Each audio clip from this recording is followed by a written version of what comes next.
on this important theme. The whole webinar is in two parts.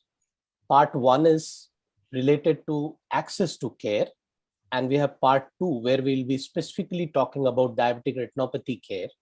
And in between, we'll have a launch of the Indian Journal of Ophthalmology special issue, which was on diabetic retinopathy.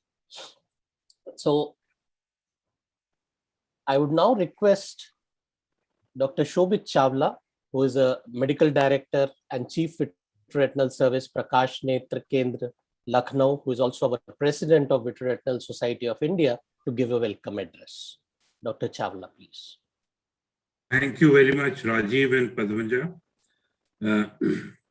It's an excellent initiative by GCRF, by UKRI, by VRSI, All India Ophthalmic Society, and the Teleophthalmology Society of India. Now, but the crux of it all is that when the numbers of diabetes and diabetic retinopathy are vehemently glaring us in the face in India, we are still sitting in the clinic diagnosing many times diabetes by looking at the patient's fundus. Patient has never had a HB1AC, patient has never had a blood sugar, and we are seeing a patient walking into our clinic in 2021 with tractional RD.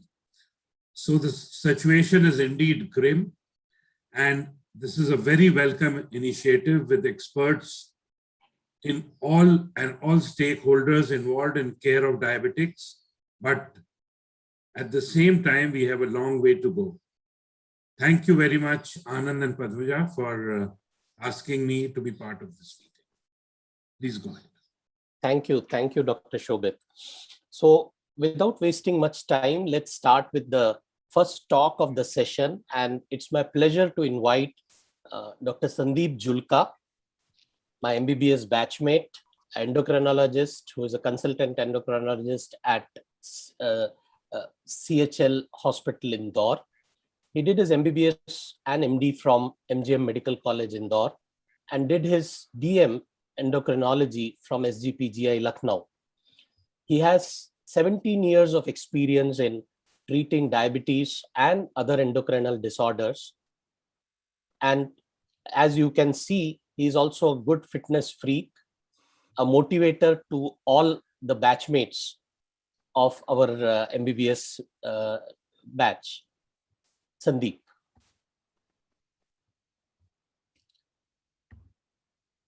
Yeah, good evening, everyone.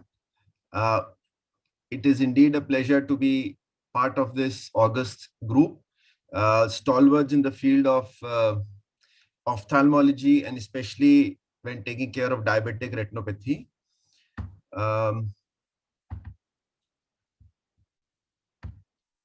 I would like to thank Rajiv for inviting me for this talk today. And the theme for this year's World Diabetes Day is access to diabetes care, if not now, when. I would just like to give in the next 10 to 15 minutes my perspective on how we can how big is the challenge, as Dr. Shobhit just mentioned, and what are the possible challenges and what probably could be the cure in order to counter that challenge.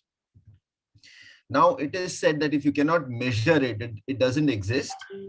And if you cannot measure it, you cannot improve upon it. So I think it is better to start with the next slide, which gives us facts and figures. This is for all to see. It is in the IDF Atlas. There are around 470 million adults living with diabetes in the world. By 2030, there'll be something like 600 million adults with diabetes.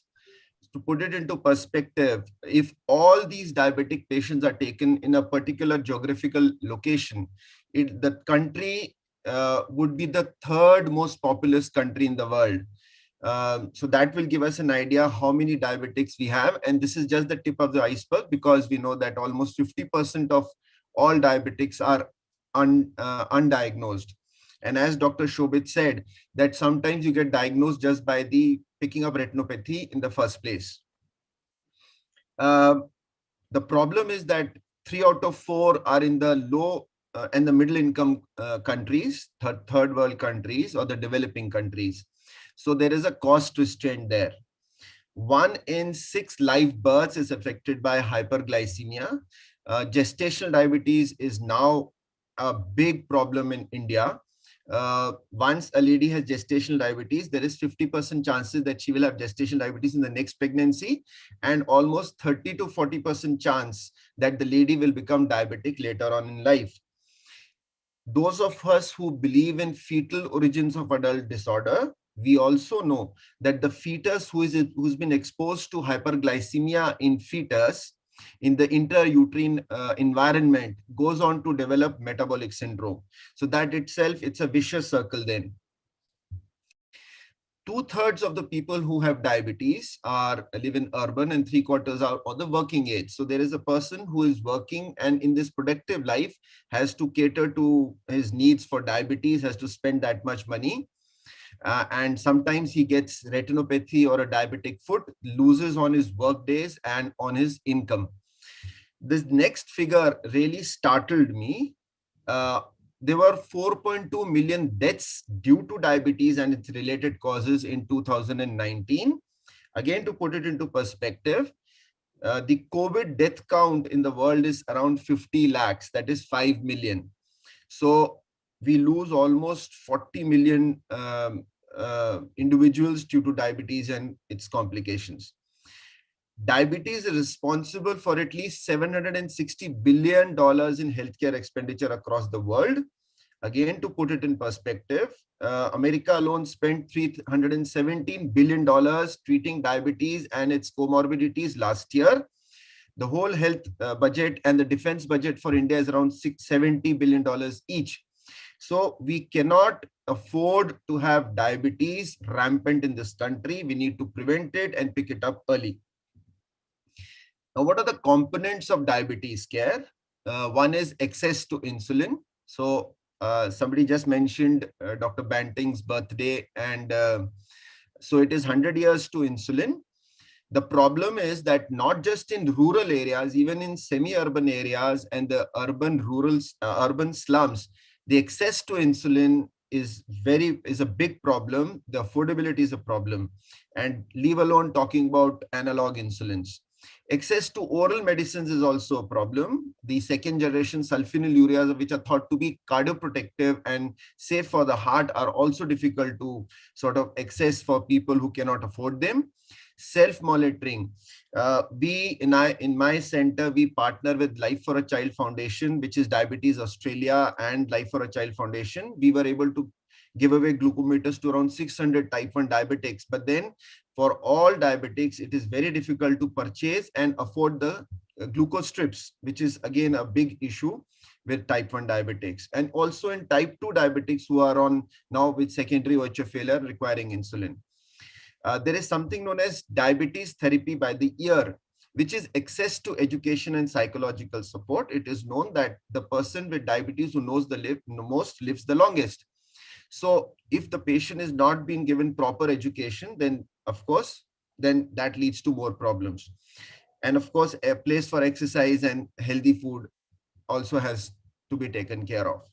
Now, when I sat to make this presentation, I thought I should address some questions, and some of these pertinent questions, again, I would like to share with the audience and with the panelists. What is the optimal diabetes care? Is it just to provide good insulin, OHS, therapy, and education, or is it giving a good quality of life to the patient? Is it addressing the longevity issue? We know that there was an NEJM article a few years back that somebody diagnosed with diabetes at age 40 loses 6 years of one's life. So is it about increasing lifespan? Is it addressing just HbA1c? But then we know that you have to address ABC, that is HbA1c, blood pressure, and cholesterol. And that is also so important for the microvascular complication, like such as diabetic retinopathy, that you have to bring down blood pressure and cholesterol as well. Access to eye care. A lot of my patients then run to, I have to keep calling Rajiv every month or every second month for patients who need appropriate treatment, which is sometimes not possible in other cities and states. So a good vitreoretinal surgeon may be able to save an eye, whereas somebody who's not as well trained may not be able to do it. A good surgeon who is dealing with diabetic foot may be able to prevent a leg amputation, whereas some others may not be able to do it. So does that mean that all diabetics should have access to good vitreoretinal surgeons or good diabetic foot surgeons or good nephrologists? Then what about labs? In Indore, we have, and like another all cosmopolitan cities, every nook and corner of the city has labs. Most of them are not accredited. So does access to good lab comes into that optimal diabetes care? What about medicines? Now we all know that there are some medicines now for the first time that we say that you just don't bring down blood sugars, you reduce the cardiovascular injury to the reduce cardiovascular outcomes. The 3-point MACE is reduced. So those drugs are a little expensive, the SGLT2 inhibitors and the GLP-1 agonists. So all this, I thought that unless all these are addressed, then diabetes care is not complete. Then came this paper in NEJM, 10th of June 2021. And again, we would all think that America is a leading power, it is a superpower, and it will have all the amenities to take care of its citizens. Now, the title of the paper was Trends in Diabetes Treatment and Control in US Adults. They did a study in enhanced data from 1999 to 2018. And guess what? If they took all their diabetic patients and they took what percentage of the diabetic patients have all three in control, that is all three, that is A, B, and C, that is HbA1c, B for blood pressure, and C for cholesterol. What percentage of all the diabetic patients have all three in control, that is HbA1c less than 7, blood pressure less than 130/80, and cholesterol less than LDL less than 100. Guess what? The figure is just about 22%. So just 22% of their patients are controlled in all three. And we all know that it is not just glycemic controls. We cannot be glucocentric. We have to take care of blood pressure and cholesterol. Only then we can give good quality of life and improve mortality and morbidity in our patients. India, of course, we have studies from India, and you see all these tall skyscrapers. These are all uncontrolled diabetes. Almost 60 to 70, even more % of our patients are not controlled, and they don't have good, appropriate, or optimal blood sugar controls.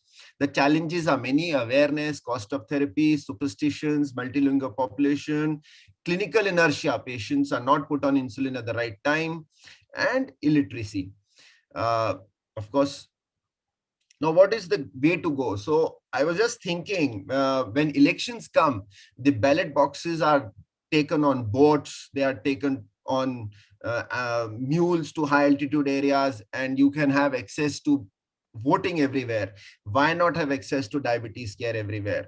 When vaccination drive, we must congratulate the government for achieving more than 100 crore vaccinations. But then the type of drive or the effort which was put in for vaccination, that has to be done for diabetes as well, because you save not less than 10 to 20 billion dollars a year in expenditure when you prevent or control diabetes.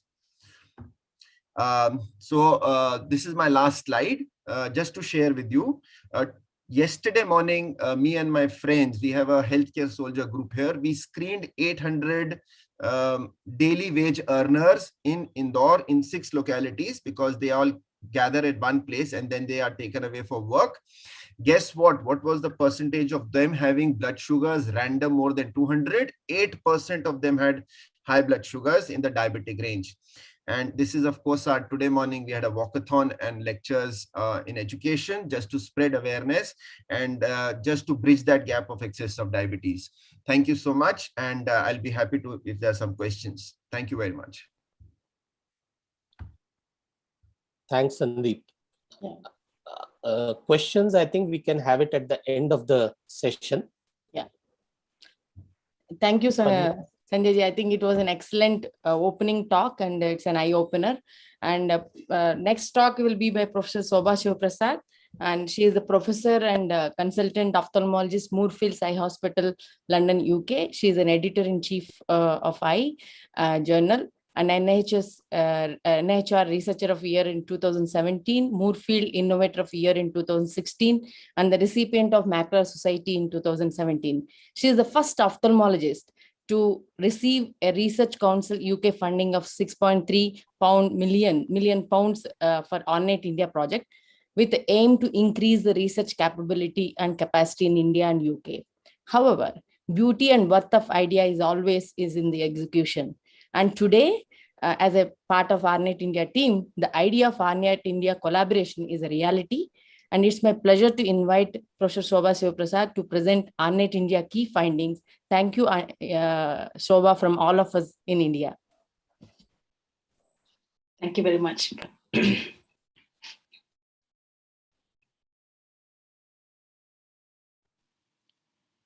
Good afternoon, everybody. The Ornate India project is a UK-India collaboration grant funded by the UKRI Global Challenge Research Fund. On behalf of the Ornate India team, it is my pleasure to present a few top-line results of the ongoing study. The analysis is not complete, so this is only presented to highlight access to diabetes care in India. The areas focused by the Ornate India team included undiagnosed diabetes and its complication, prevalence of diabetic retinopathy screening and treatment options, and then to develop risk models to identify diabetes complications. All these were done with the aim to reduce blindness in people with diabetes. Today, I will focus only on undiagnosed diabetes and its complication. For that, one of the work package was on Smart India study. This was a house-to-house study done over 2 years across 20 centers in India to determine the prevalence and develop risk models on prediabetes, diabetes, retinopathy, and other complications for people aged 40 years or above. So these are the 20 regions. It covers the whole of India at various regions. And thanks to all the investigators, they worked very hard to recruit into 3 clusters in each region: urban cluster, rural cluster, and then a special interest group. Each patient underwent a number of both demographic data collection as well as anthropometric and clinical data. They all had a random blood sugar test, and then if they were detected to have an RBS of more than 160 milligram per ml, they were then they progressed to doing a full diabetes examination, and this applied to all patients with already known diabetes. This included retinal photography, point of care laboratory test like lipid profile, microalbuminuria, and HbA1c. So this is an example of how patients were recruited at their home with the data collection. So top line results. When you look at the weighted prevalence of diabetes across India, the prevalence of known diabetes is 9.4%. That is 1 in 10 adults aged 40 years or above have known diabetes. Undiagnosed diabetes was 18.2%. That means it's 1 in 5, or double the number of known diabetes. And pre-diabetes was 22.8%, approximately 1 in 4 individuals. So these signify a significant challenge to India. When you look at it prevalence by age group, we find that this pattern of undiagnosed diabetes being more than known diabetes carries forward in all age groups. More worryingly, in the 40 to 49 year olds, the undiagnosed diabetes are almost 3 times more than known diabetes. So a lot of work has to go in to this younger age group. And the prevalence of pre-diabetes was very similar across all age groups. When you consider the gender-wide prevalence, there's no difference between male and female in terms of the pattern. When you go by location, as we all know, known diabetes is much rarer in the rural population, although it has a prevalence of 7.3%, so it is slowly rising. But what is worrying here is the pre-diabetes is very similar between the rural and urban population, suggesting that diabetes is catching up in the rural population. What about the economic transition level? So each state has a designated economic transition level depending on the economic development. So the higher the transition level, the more westernized or the more economically transformed the state is. So you can see here that the higher the economic transition level, the higher the diabetes, undiagnosed diabetes, as well as pre-diabetes. And what is good to see is that the patients, the people who are in the low economic transition level actually are very protective, at least at present. So I hope their economic transition level in that respect teaches us some lesson about why economic transition is related to higher prevalence of diabetes. So given all these results, we now could definitely assure ourselves that a house-to-house screening for diabetes is essential in India, so that we pick up all the undiagnosed diabetes, identify them, go for further tests, and treat them as soon as possible so that they don't end up with complications. So how do we manage to cover the whole of the India population? First of all, we will go back to the Madras Diabetes Research Foundation Indian Diabetes Risk Score developed by Dr. Mohan and group. This is a non-laboratory test. They have only 4 variables: age, waist circumference, physical activity, and family history of diabetes. And the scoring is divided into mild, moderate, and high risk score. So a high risk of more than 60, if you score more than 60, it is defined as high risk. So when you look at the group of patients who are undiagnosed, if you just do this IDRS score, you will identify 70% of the patients of undiagnosed diabetes to have a high IDRS score. However, if you consider both the high score as well as the moderate risk score, you cover 100% of the population of undiagnosed diabetes. So shouldn't we be thinking of just using this healthy waist meter and asking an examination of sedentary or type of physical activity, and we already screen the number of people from the society who are at risk of diabetes? So I think this has to be pursued over and over again. We emphasize the need to progress to do IDRS on every individual. And the other risk factor is, of course, just doing the waist circumference. That will cover 73.5% of the population who are undiagnosed diabetes. What about sedentary or mild activity? That covers 81.7% of the people with undiagnosed diabetes. Clearly, central obesity and sedentary living or mild activity are the group of patients at highest risk of diabetes. If you just do blood pressure alone, it will not give us much of a clue because only 50% will fall into undiagnosed diabetes.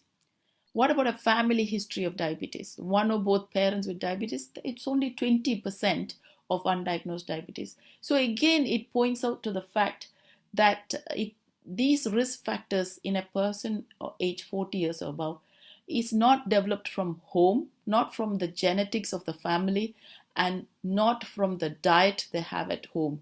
It is more the economic transition, work, different lifestyle outside of their home environment. So what are some quick lessons we have learned from Smart India? Undiagnosed diabetes and pre-diabetes are major public health burden in India. Rural population is catching up with the prevalence of pre-diabetes. Higher the economic transition of a state, the higher the rate of undiagnosed diabetes. And of course, low physical activity and obesity are the strongest risk factors for diabetes. And we strongly recommend that the IDRS score is being used to screen every adult in India for diabetes. The next important point is to need to delay the complications of diabetes. If a lot of patients are undiagnosed, the nation will go into a sick nation with complications of diabetes. So how can we prevent that? If you look at retinopathy, the highest modifiable risk factor is high HbA1c levels. If you look at diabetic kidney disease, again, high HbA1c level is a risk factor, but their hypertension, cardiovascular disease, and the sight-threatening diabetic retinopathy are also risk factors. When you go for macrovascular complications, that is where sedentary living and smokers and diabetes and hypertension come into play. So all these suggest to us that if you identify diabetes early and treat them early, they are likely to delay the rate of complications. For that, what do we recommend? Of course, we recommend house-to-house survey to screen the patients and identify them. However, for this, we need national and state level policy for house-to-house screening. Next, we would imagine that the policies would involve lifestyle intervention to improve physical activity and obesity. However, we suggest that this is too slow a remedy for India. The economic transition is at a very fast pace, and there is no way this small lifestyle intervention is going to change the rates of diabetes and its complications. So we recommend early metformin therapy, and why metformin is chosen is because of its cost. So if a patient is diagnosed with diabetes and initiated on metformin while they go on for their lifestyle intervention, at least we know that these patients can get their glycemic control and prevent further complications. So when we conclude on access to diabetes care, I should say it starts with the patient. First of all, the patient has to be screened, then the patient has to be put on metformin, and they have to take their own ownership of trying to control their blood sugar levels. Thank you. Thank you, Dr. Shobha. Really an eye-opener, initial results of ORNET India. The people who are not aware about this study, it has multiple arms, and what Dr. Shobha presented is just from one arm of the study called as a Smart India study. There are some very exciting results. I think 2022, we'll be getting some good publication. Already ORNET India study has come out with nearly 50 publications till now, and you'll be seeing some good work, India-centric work from this study. So we'll go ahead with the next talk, and I would request Dr. Rahul Ali. Dr. Rahul Ali is a Senior Director, Global Programming at OneSight. OneSight is actually a US-based NGO. Rahul is an ophthalmologist with a very strong public health background. And I think many of us, we know him as Vice President of Asia and Africa programs for Orbis International, the flying aeroplane.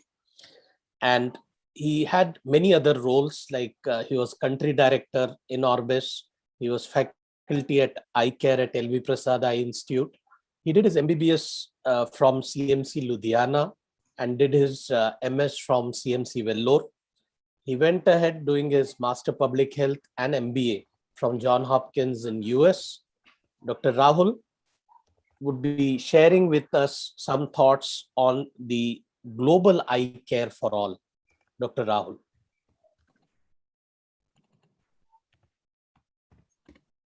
Hi, thanks, Rajiv, and thank you everybody for this brilliant opportunity to speak here.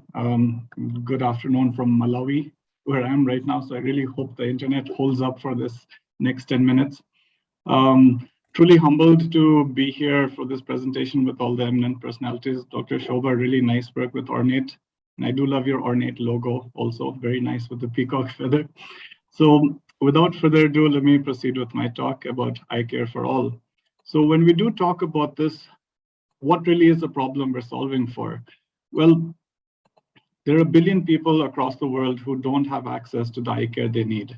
And there are a plethora of reasons which contribute to that, whether it's access, inequities in access, changing population trends, governments and health systems not working, not prioritizing health, not prioritizing eye health, and then the usual problems of inadequate human resources and resources per se. And then definitely something which we on this call can address is the gaps in data. Well, to address this challenge, a couple of things have happened in the last couple of years which are very helpful to the cause. I think the first thing is in 2019, the World Report on Vision, which really made a very, very clear statement about making eye care an integral part of universal health coverage. And the way to do that is really implementing IPEC, which is integrated people-centered eye care within health systems. Well, the holy grail for all of this is access. Getting access to the people who need it, where they need it, and when they need it, and while doing so, not causing further financial hardship. So I generally don't like reading off slides, but I'm going to read this out because it's very important to understand all that is bundled into this term called IPEC. So IPEC by the World Report on Vision is defined as services that are managed and delivered so that people receive a continuum of health interventions covering promotion, prevention, treatment, and rehab to address the full spectrum of eye conditions according to their needs, coordinated across the different levels and sites of care within and beyond the health sector, and that recognizes people as participants and beneficiaries of these services throughout their life course. I could theoretically stop my talk here because this one slide, this one statement bundles everything within it, which is needed to really deliver DR care to all the people that need it. But moving on from the World Report on Vision, the next shot in the arm in our fight to get access to everybody was the World Health Assembly resolution in August last year, which really urged all member states to implement the recommendations of the World Report on Vision, implement IPEC as a means to achieving universal eye health access. And then this year in July, the landmark 75th UN General Assembly, the Vision for Everyone resolution was passed. And this very pointedly notes the important contribution of eye health towards accelerating and achieving the SDGs. And this elevates the discourse or the discussion that we have when we do advocacy, when we try to garner resources from governments and healthcare systems. By incorporating eye health so meaningfully within the SDGs, I would recommend everybody read this because it lists out how eye health is a key component of reaching SDGs 1, 2, 3, 4, 5, 8, 10, and 11, which is more than half the SDGs out there. So with all of this, we now are at a stage where you can really comfortably go and talk to people about achieving universal eye health access. So just to give you a little bit more details on IPEC, IPEC basically has 4 pillars. The first one is empowering and engaging people in communities, which is basically around increasing demand, increasing health-seeking behavior, and really using community-based approaches to do that, whether it's telehealth or primary eye health, vision centers, whichever works in the setting that you're working in. IPEC 2 is reorienting the model of care, emphasizing on primary care and for the entire life course of the individual across all levels of care from promotion to rehab, really working on timeliness of diagnosis and intervention, something very, very critical to diabetes and diabetic retinopathy.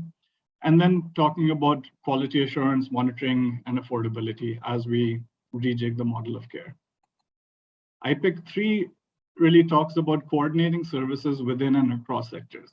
I think this is very, very relevant to the discussion we're having today, because within the ophthalmology circles, whether it's general ophthalmology, comprehensive ophthalmology, and the VR group, whether it's ophthalmologists, physicians, endocrinologists, or whether it's healthcare and public works or education or the private sector. As Dr. Julka mentioned earlier, you need comfortable places to exercise. It's all part of the same fight. And lastly, IPEC 4, really creating an enabling environment. Really working on the governance, regulatory frameworks, integrating meaningfully eye health within the health strategies of the countries we're working in, and working to address the resource constraints, whether it's eye health, whether it's resources. And again, building on what Dr. Julka mentioned about measuring things. Somebody told me the other day, you measure what you treasure and you treasure what you measure. If we truly treasure what we're doing, we need to measure it better and really have data to fuel the fire. So I think all of us here today really believe in this. We're really here to make sure there's vision care everywhere for everyone. And I just want to talk a little bit about the work we're doing at one side towards that end. I mean, we do believe in a world where access to vision care is no longer a barrier to human achievement and possibility. And the whole reason we exist is to fuel people's potential by helping them see clearly. So we can talk about fueling potential and empowerment and change and the impact clear vision has on economy, education, employment, but I would like to just take a minute to talk about joy. I think from the public health perspective and from the clinical perspective, very often we get so focused on the burden of disease, the clinical complications, the problem that is there. And very often the narrative becomes very negative. I think it's important to also remember about the joy of sight, the joy of helping somebody else regain their sight or preserve their sight, and the joy you feel when you can see clearly. So on our part, one side, we've been spreading the joy around the world in whatever way we can. So in the last 30 years and more, we've worked in 53 countries, done 2,000 clinics, and have more than 200 vision centers up and running right now. And I'll just very quickly talk to you about the work we've done in Rwanda, just one of the countries we work in. Over the last 5 years, in a collaboration with the Ministry of Health, we've set up 45 vision centers across the country, which really guarantees 100% access to the 12 million population of the country of Rwanda. And then to complement the services at the vision centers, we've set up an in-country supply chain and manufacturing lab for these to supply these vision centers with glasses. And we measure our success with the 3 key metrics of awareness, affordability, and access. And I'll just share the results of our most recent survey there. 100% of the respondents to the survey knew where to go to get glasses or access eye care. And 88% of them went to the local government hospital, which is where all of our vision centers are co-located. So that's very reassuring that our model can actually work and is doing what it was intended to do. On the access side, more than 97% of the respondents could access vision care services within 3 hours travel time. Now, from a public health perspective, it's almost a dream come true, and I'm just very, very happy that the collaboration has been so effective. And on the affordability side, 82% of the respondents were willing to pay for the glasses. So with that, I'd just like to say, I don't think anybody is going to debate that clear vision truly unlocks potential. And the human potential is what we're all working for. In this day and age, nobody should have to see the world like this when they can see it like this. So with that, my friends, I request all of us to come together to build a future where everyone has the power to see clearly, and let's spread the joy. Thanks. Thank you, Rahul. I think that was an excellent talk. And as you said, integrated people-centered eye care. I think that is going to be the foundation for even access to the diabetes care as well as universal health and universal eye coverage. And I would say that vision care for everyone, everywhere is also a tagline we should remember whenever we look at these programs. Thank you. So it's my pleasure to introduce the next speaker, Mr. Rajiv Sadanandan, the founding CEO of Health Systems Transformation Platform. He held 3 times as Health Secretary of Kerala. He transformed primary healthcare systems, which are the foundation of any healthcare system. And he is the key partner in Untitled India project Kerala Journey. Currently, he is a commissioner on the Lancet Global Health Commission on financing of primary care and an honorary advisor to the Chief Minister of Kerala on the management of current COVID-19 pandemic. Thank you. Please, he'll be talking on healthcare system strengthening to improve DR care in India. Thank you, Dr. Padmaja. I'm thankful to the organizers for inviting me to speak today on health system strengthening to manage DR care in India. But from where I come from, I do not support converting detection and management of diabetic retinopathy as a vertical program. It is true that of the complications of diabetes, retinopathy attracts the most attention. But in the interest of comprehensive primary care, which, as the moderator mentioned, is my area of interest, we believe that all eligible populations should be screened for all major non-communicable diseases. They should be supported to manage them and prevent adverse consequences from them. Now, but the question of whether all the complications that the downstream complications of NCD should be screened for is a policy decision to be made on the extent of epidemiological transition and the willingness of the government to invest in generating awareness, screening at-risk population, and arranging for treatment of screen-positive persons, as well as the capacity to manage it. In communities where screening for complications of diabetes are warranted for the reasons that I mentioned before, diabetic retinopathy provides a good entry point due to its high visibility. But I believe it should be built on a comprehensive program for NCD screening and management, and should be clubbed with screening for and treating complications, other complications of diabetes, such as nephropathy and neuropathy. I'll confine myself to discussing the challenges of addressing diabetic retinopathy, subject to the caveat that I mentioned before, and what I believe should be done, can be done to address them. What are these challenges? One, policymakers in many states are yet to recognize non-communicable diseases, let alone their impact, as a serious public health problem. This is in spite of the fact that the data that shows the high burden of morbidity and mortality from non-communicable diseases disproportionately affecting the poor. Mere policy itself is not adequate. Most healthcare is privately provided and paid for as a fee for service at the point of consumption. Without a financing system that pays for this treatment, which economists would classify as merit goods, only emergent treatments would be consumed. Two, having a good primary care system that is proactive to avoid future harm rather than reacting to current health challenges. Three, an investment in supportive equipment such as fundus camera and additional human resource that is needed to handle the extra workload that is required. Four, the lack of capacity to provide treatment and arrangements to finance them. And last, but certainly very important, is the unwillingness of the people to be screened and to have access to treatment. What are some of the possible solutions? One, it's important to carry out advocacy with policymakers to convince them that unless action is taken now, the morbidity and mortality in future will be disproportionately high. It's cost effective to intervene now. Even in areas of importance to policymakers, as was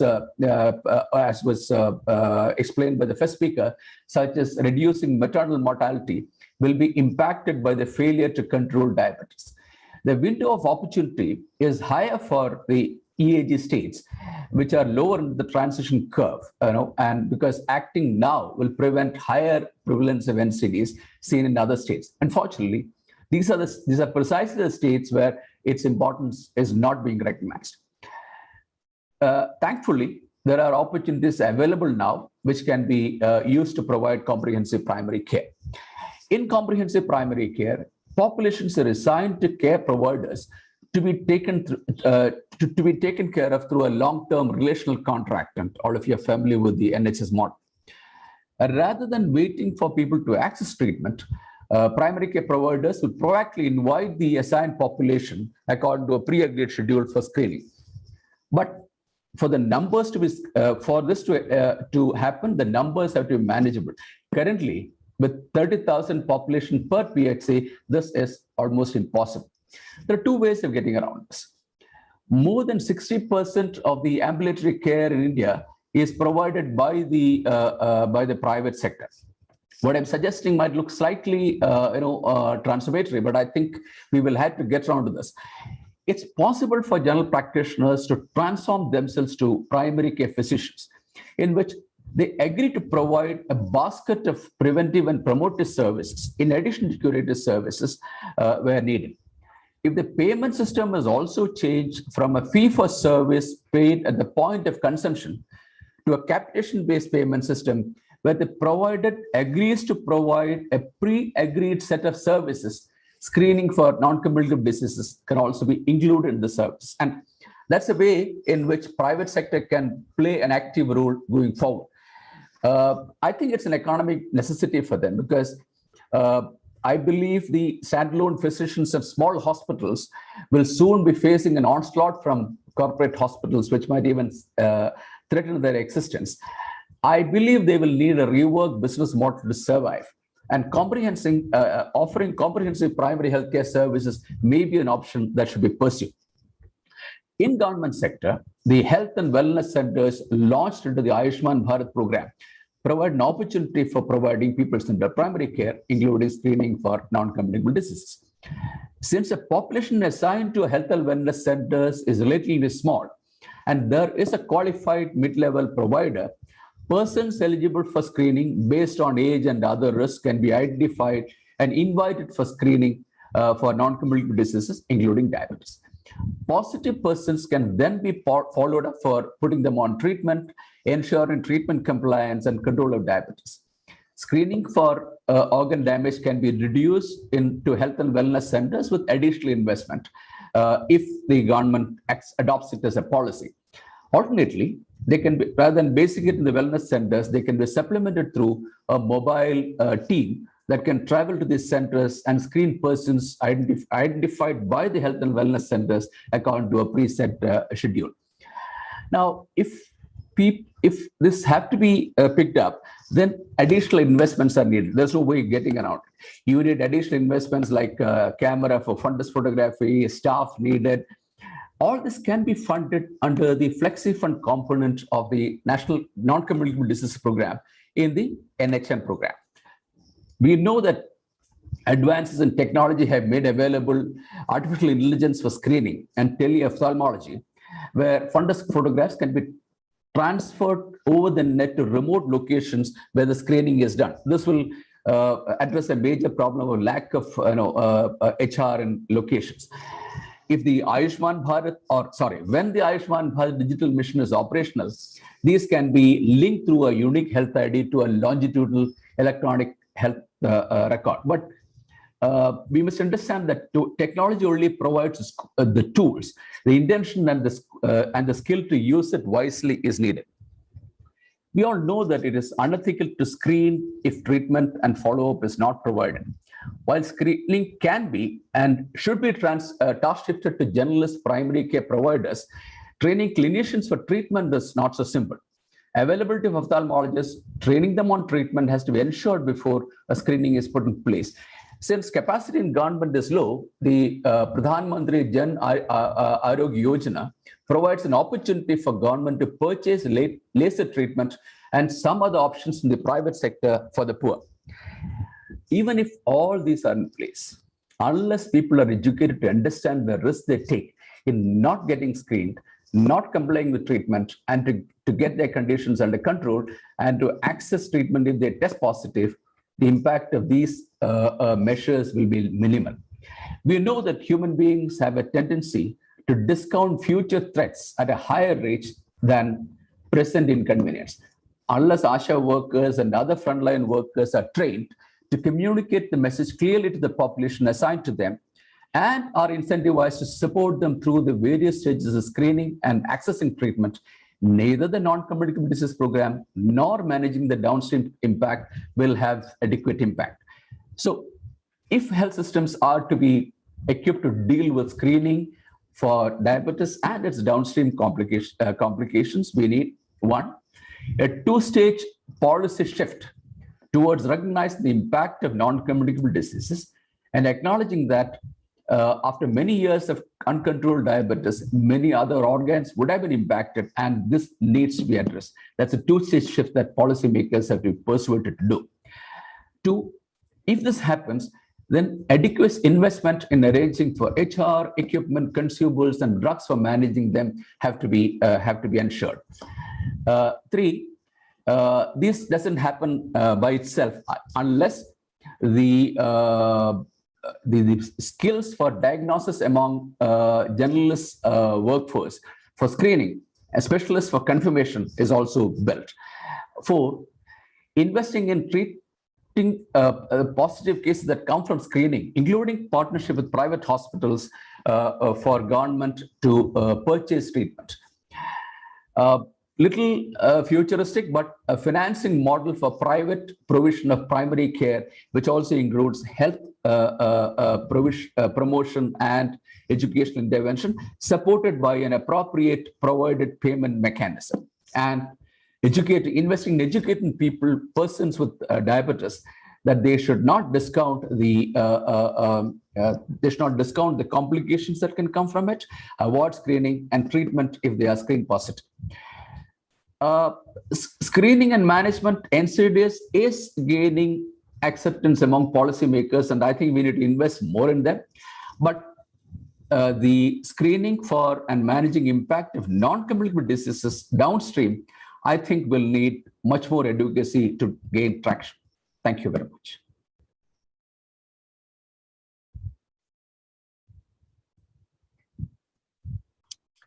Thank you, sir. Thank you for enlightening on so many important issues. I think we'll start the panel discussion and any questions to the audience. Padmaja, are you there? Yes, I'm there. Yeah. So I think we will take some questions for each of the speakers and then probably open the forum for more discussion. Sandeep, I had one or two questions for you. What are your thoughts about metformin in pre-diabetes? Do you recommend that? So I heard Dr. Sobha speak about metformin.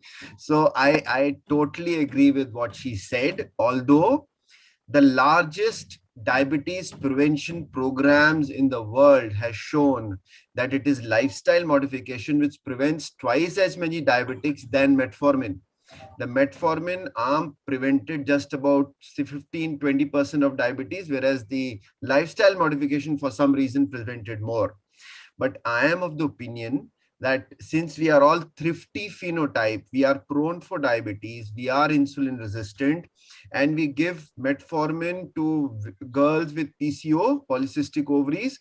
They just don't have any complications taking it. We've been using metformin in gestational diabetes for almost 10 years now. I use it personally. So I think metformin is a very good drug to give. We've not still explored what all metformin does to the body. So I think I agree with her that metformin should be given. But then the crux of pre-diabetes reversal to non-diabetic status is still lifestyle modification. Another thing I always wonder, the definition of diabetes has been changing for years. I have seen.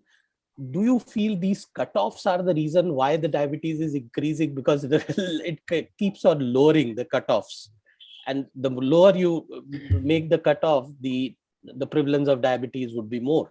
Yes. So do you feel it is the cutoffs which are causing more diabetes? So Mr. Rajiv would agree with me when he's been from the administrative side.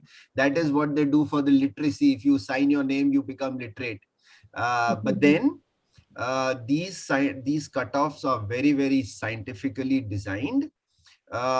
I know that it is from the Paris prospective study, and it is retinopathy, which is taken as a fallout of high sugars. Once your blood sugar starts going beyond 90 fasting, your incidence of retinopathy starts rising. Similarly, the cutoffs in pregnancy and diabetes, no woman who is non-diabetic, no gestational diabetes, ever has a blood sugar beyond 80 fasting and beyond 120 post-meal. Similarly, we normal individuals would not have a high blood sugar, but I feel a cutoff of 100 and 140 post-meal, fasting 100 and 140 post-meal is very appropriate, because if it is not for the world, at least for Indians, it is appropriate, because we know that Indians are prone for diabetes and coronary heart disease. Thanks. Padmaja, do you have any question for Sandeep? No, I think one of the Rajiv Sadanandan talk, that first line was that diabetic retinopathy cannot be a vertical program, but it should be a horizontal program. So I would like to see that as a diabetologist, when we say access to the diabetes care, if not now, when? So when is the right time? So when we can implement the models with the physician-led model, and can you say some challenges, how we can actually target top challenges?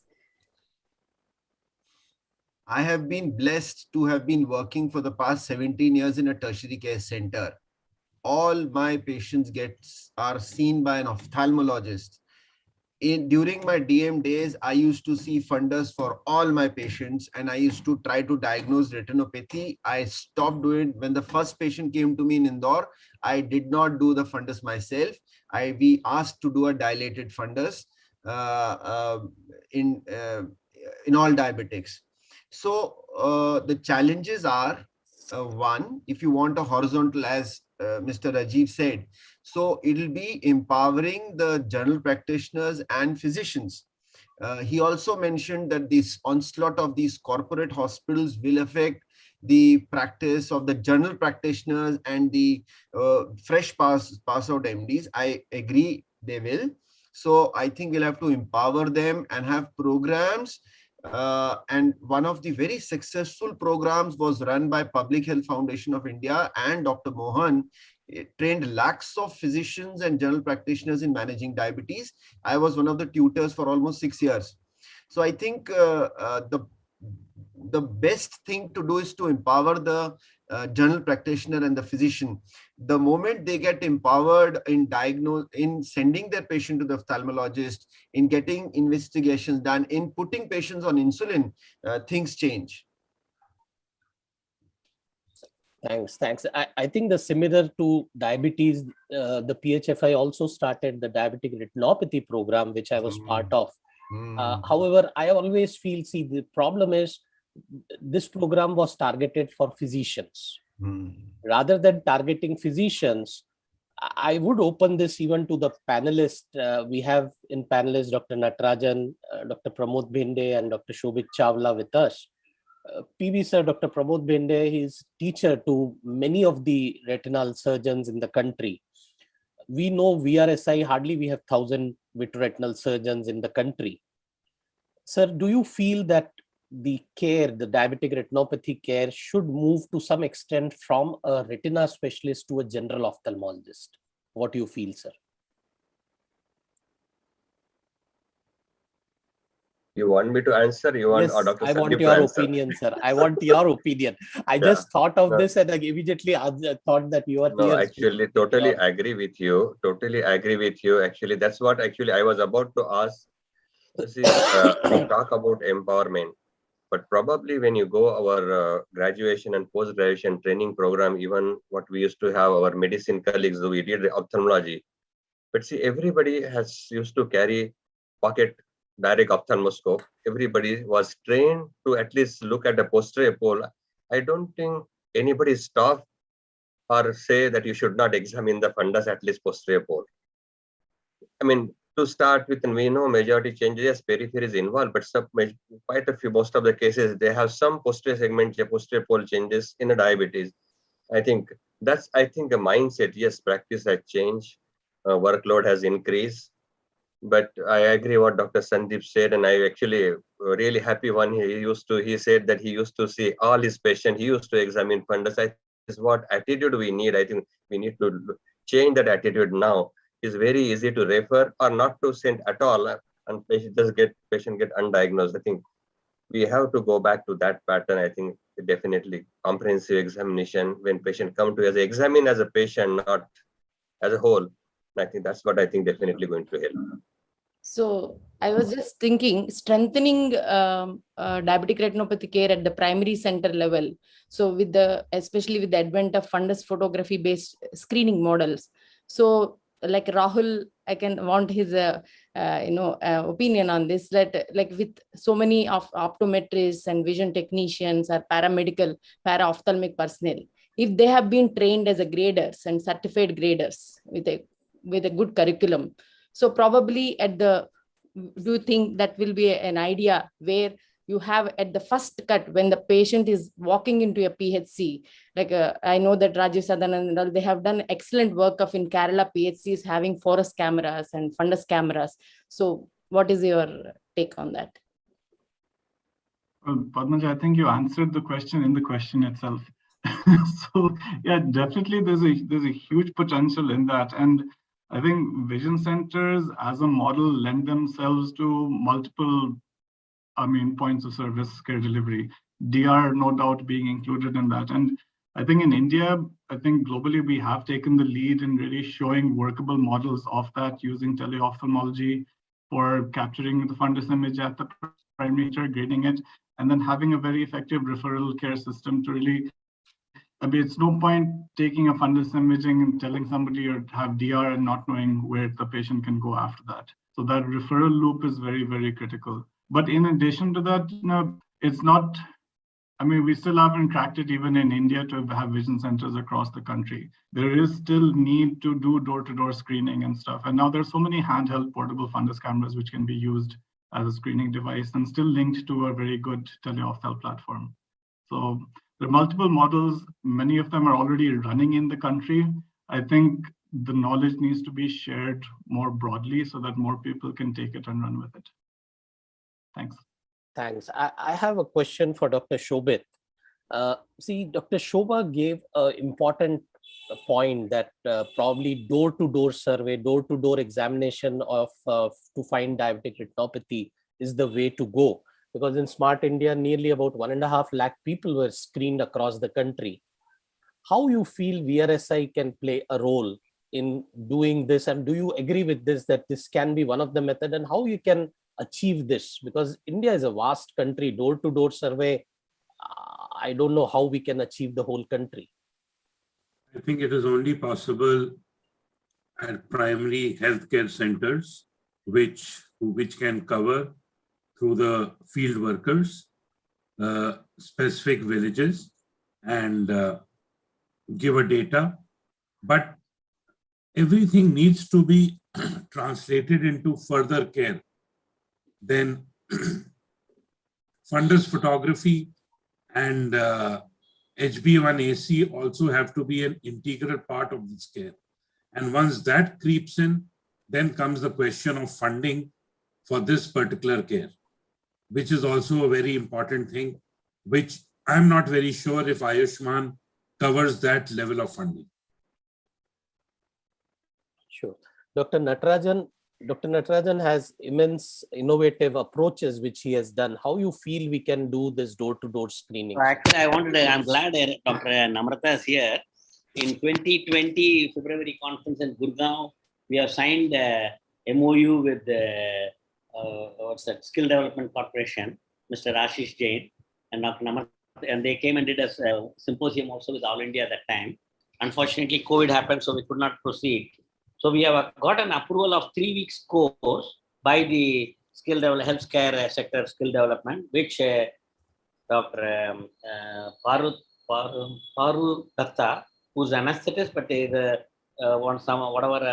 program officer in Shroff Charity, and ourselves made a curriculum where, with a great difficulty, we have got an approval for people who are not educated, but they can given a certification where any camera can be used and they can go door to door and take photograph. For example, either Remedio or Forest or so 3 weeks course we planned, but by the time COVID happened, I tried doing online, but it didn't happen. But I think we should restart because VRSI is there, Dr. Namrata and Dr. Nayak are there in AOS, which they can renew the program because they have worked with the SLR Foundation and they have supported 3 programs. But for all of that, +2 was a minimum. But here we got a special permission where there's no need for no need to read, write. They can handle any camera. Only thing we told them is they require the passion for doing something. So we can train any illiterate who can handle the smartphone and or any camera. I mean, we can train any camera. That's what we have told. And then they can go to any of the centers who can be a volunteer center. Only problem will be to somebody has to sponsor a camera and somebody has to also give salary to these people. So they can be a skilled, unskilled worker, making them a semi-skilled worker with only one skill. I actually spoke to Suman Sinha, who's the chairman of the company called Retinal Energies, which is a 45,000 crore company. His wife, Vaishali Sinha, is actually daughter-in-law of Yashwant Sinha, the former finance minister. And they are ready to do something with the women empowerment. And we have to make all these dots connected. And it is possible. And I think this is my dream. That's what I'm now addressing, right? As an All India president, we made I think 3,000 camps in 2019. That was pre-COVID. And then thanks to Namrata for all the support. As a vice president, I started working. And that's why she was telling you're already doing that. So I'm continuing as the Teleophthalmic Society of India president. So I think it is possible. Only thing we all have to come together and you don't use doctors, don't use optometrists. And no need for education. This is what I'm trying to tell. They all can be a part of the healthcare for India. Yes, Shobha. It's a completely different question that I wanted to ask. So I'm going back to Dr. Pramod Bende's idea of using an ophthalmoscope to measure STDR. Now, there was a lot of debate about whether an ophthalmoscope is enough when we do epidemiological study, whether dilated pupil is required, whether undilated pupil is sufficient, etc., etc. Whatever said and done, all our epidemiological studies suggest that it's about 10 to 15% of patients with diabetes have diabetic retinopathy. So my question is, we can't work with one model in India, and Mr. Rajiv Sadanandan as well as Dr. Sandeep as diabetologist, I just wanted to ask, isn't it a litigation if a doctor who is seeing a patient for their diabetes doesn't have an eye examination done or arranged to be done? Who is actually responsible if that patient goes blind in an Indian scenario? I mean, I just want to ask because in UK... Only ROP it has come because of the one of the highest punishment has been given as 11 crore for I think a Madras government hospital where they missed, and I think when he became an adult he has filed a case, I think 11 crore. And then some other one was in Calcutta, but not for diabetic retinopathy. I mean, my question to Dr. Shobha, it is very difficult to pinpoint. See, what happens many times, physician will advise for a eye examination. The problem is the moment the link is there is many times they do tell. See, the problem is again EMR is not there everywhere, but they verbally do tell them to have. The problem is this break of the link. Like after that, whether they really went or not is sometimes because they do. Sandeep, I agree that I'm sure you will agree that they do. They have a more regular checkup with a physician rather than coming to an ophthalmologist. Rajiv, add on to what Shobha said totally, because see, but ROP, we Dr. Natarajan raised, just merely writing that have ROP screening or verbally, I don't think it's acceptable anymore, and probably something like that should be there for a diabetic as well. So I think that's what I'm trying to support what Shobha said. Totally agree with. There has to be some accountability, and what you mentioned, accountability lies with the primary physician to ensure that you have to counsel patient, make them realize the importance of getting screened and then document it. I mean, documentation is important, right? So if a patient, Dr. Shobit said, a patient presents to the eye clinic with severe STDR and is then diagnosed to have diabetes. That is a different story because the patient never turned up to a physician. But there will be instances where a patient with known diabetes has actually gone and seen a physician every year or ever so often. then turns up to a hospital ophthalmologist with STDR.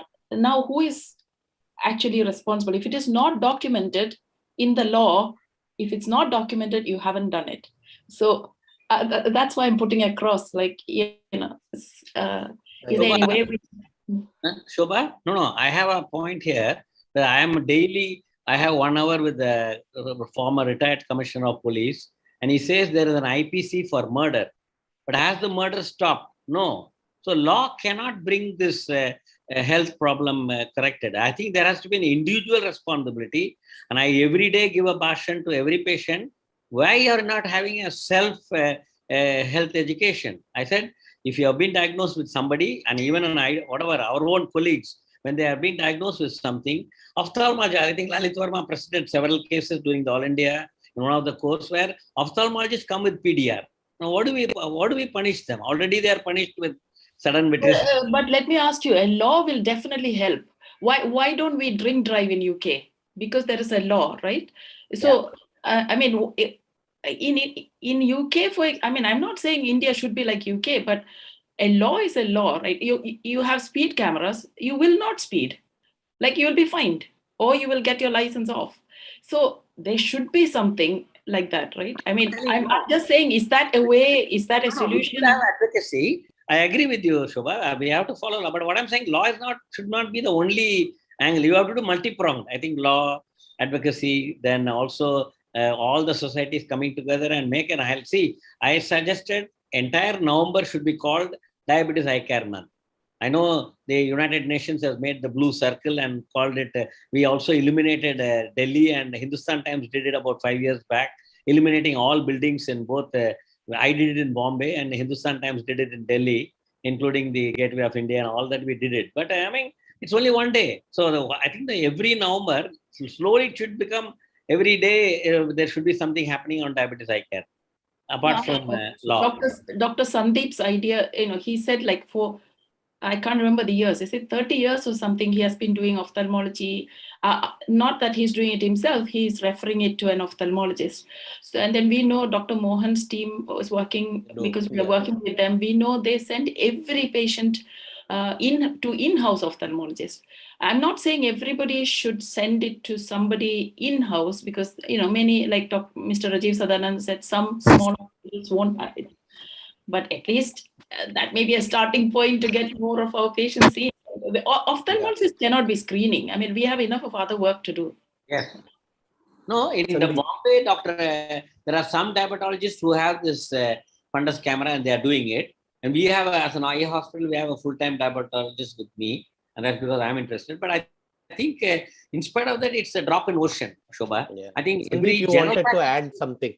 Yeah, I think we need to have, see, all the factors, just agree with everybody, because we need to have all the facets to be covered, because it just obviously you cannot look at it as a single point of view. But yes, we have what Shobha, I think, trying to drive is there has to be accountability somewhere in the system, and that we all have to look into it. And probably, yes, Mike, I think being in an administration, Mr. Rajiv, or being a diabetologist, I think they will be able to in a better position to, I think, add on something. I think, sir, we'll have the last word from Sandeep, and then we move to the launch. Sandeep, what do you feel about this point? And then we just move ahead. So when I totally agree with everybody who's spoken. It really pains at times when people miss not just retinopathy, frank myocardial infarction, there is dyslipidemia. See, diabetes is not just about retinopathy. It is not just microalbumin. We have patients who are in Indore, which is a fairly cosmopolitan city, who not had micro. So as an HbA1c of less than 7, just about 22% that we can put everybody in jails. But then I think programs just as something like PHFI, where all doctors are introduced to the idea, because everything is either glucocentric or it is cardiocentric, because everybody expects that it is cardiac problem which is big, and they miss out on microalbumins and retinopathy. So I do not know how it can go, but then there was a very valid point where Dr. Shobha's talk brought it out, was the Indian diabetes score which was there. So Indore is the Swachh city of India, I think 5 times over. I was just wondering, Rajiv, you know, in the morning there is a door-to-door garbage collection, and there's a driver and there's somebody who comes out and takes the garbage. I was wondering if these guys can be trained to hand over the questionnaire and take back the questionnaire the next day. So I think all homes, all 18 lakh, 20 lakh population can be screened. So that has given me an idea which I can go to the collector and the commissioner. And Mr. Rajiv is there. He also can sort of put a fundus camera also in that garbage bag. Yeah. I have a fundus camera in my clinic, but I can don't provide use you a couple of more. Yeah, Keep but it in I the don't use garbage it bag. because I don't use it, and I still send it across to the ophthalmologist. We have a lot of ophthalmologists here, and with Rajiv coming to Indore and back and forth, he's a good motivator for ophthalmologists here to take up diabetic retinopathy as a subject and screen. So I think, Dr. Shobha, I agree with you. It needs to be addressed.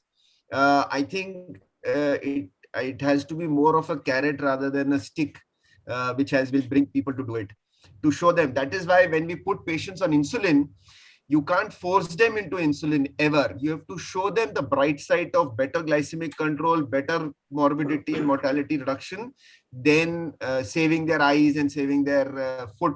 Then we ask them to take insulin. Great output, Dr. Sandeep. I hope you will do that in Indore. It will be a great example for the nation, right? I'll do that. Thank you. So let's go ahead with the next plan of the evening. So we had this issue of Indian Journal of Ophthalmology, a special issue on diabetic retinopathy. And we have team AIOS with us, and I would request the president of All India Association, the largest association of ophthalmologists in the world, Dr. Barun Naik, to say a few words about the special issue of IGIV. Dr. Barun Naik, please. Thank you, Dr. Rajiv, for giving this opportunity to me. And it's a great occasion. And just for some time, I was listening to the big debate which was taking place, and I came to just one conclusion, that if you put 10 experts together and discuss anything, probably you will not come out with any conclusion. And but still, there are many suggestions which were really very good. And Dr. Shobha suggested about making law. But you see the difference in UK and India, that making law in India, law is as exhaustive as any other country in the world.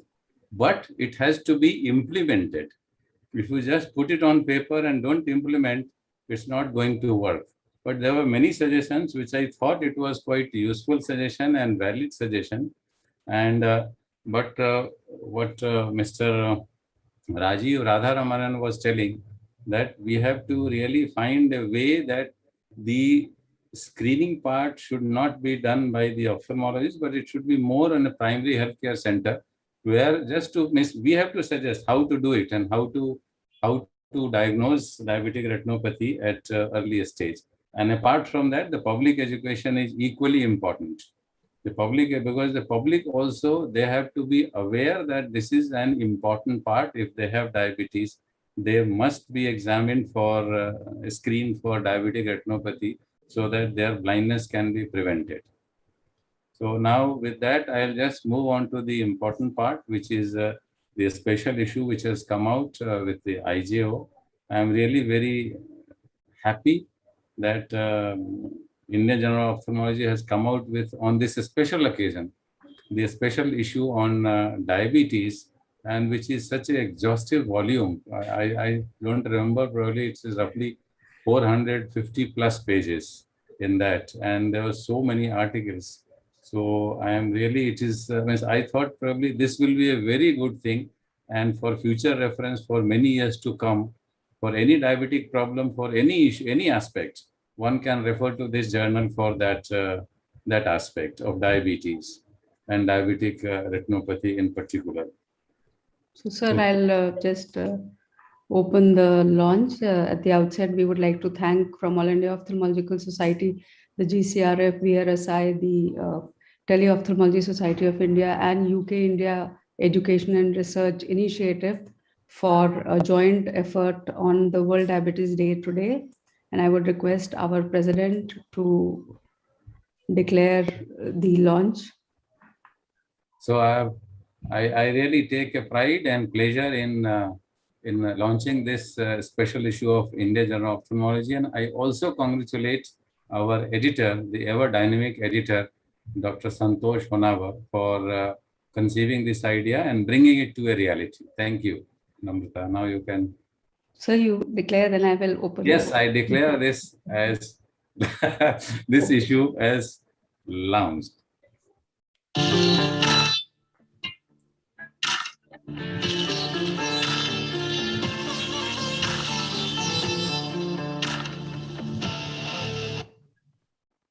Okay, so thank you for that. And I think Dr. Santosh would be showing you the various contents of the journals and will be talking about it. Before that, I would just request Dr. Rajesh to say a few words and then Dr. Santosh to talk about the journal. Oh, that's really nice. It's a nice initiative. I would like to congratulate Dr. Santosh, and of course, a very good initiative by VRSI, a very nice platform over which, we are launching it. So congratulations to everyone. And just one thing I would like to add here is that, of course, we ophthalmologists are definitely aware of these things, and more work has to be done to increase the efforts towards reduction of diabetic blindness. I guess public awareness is also very important in order to, increase the awareness regarding importance of screening of all the diabetic patients. So thank you very much. A very good initiative. Congratulations. So all yours, Santosh, over to you. Many congratulations. It must have taken a huge amount of planning to get everything out, with so many articles. Thank you, Namrata. Thank you, Dr. Nayak, for launching it. You are one of the former editors of IGU, who brought IGU to this level of eminence. And Dr. Natarajan, who was your succeeding editor, is also here. And the idea was actually conceived by one more former editor of IGU, that is Dr. Tara Prasad Das. Well, I don't have to talk about diabetes, but basically, this was the centenary of the discovery of insulin. July 27, 1921 was when insulin was discovered. And this idea was initiated by Dr. Das about a year ago, and dynamic leadership of Dr. Das and Dr. Sobha Shivaprasad, who is also on the panel, who's the editor of I and leader in diabetic retinopathy. Guest editors Rajiv and Padmaja did a wonderful job in screening the articles initially and also doing peer review for a majority of articles. And the whole effort was coordinated by Anirudh Agarwal.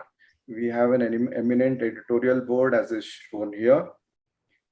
And this was a mural that we used. This is in London, Ontario, where this large wall was decorated by the leaders who invented insulin, Banting and Best. And that's the picture that we have used for the cover of IGO. There are 15 review articles, most of which were invited, some of which were self-proposed and reviewed, 5 perspectives, 1 consensus statement, 43 original research articles. Of 208 that were submitted, we selected 43, those were the chosen ones.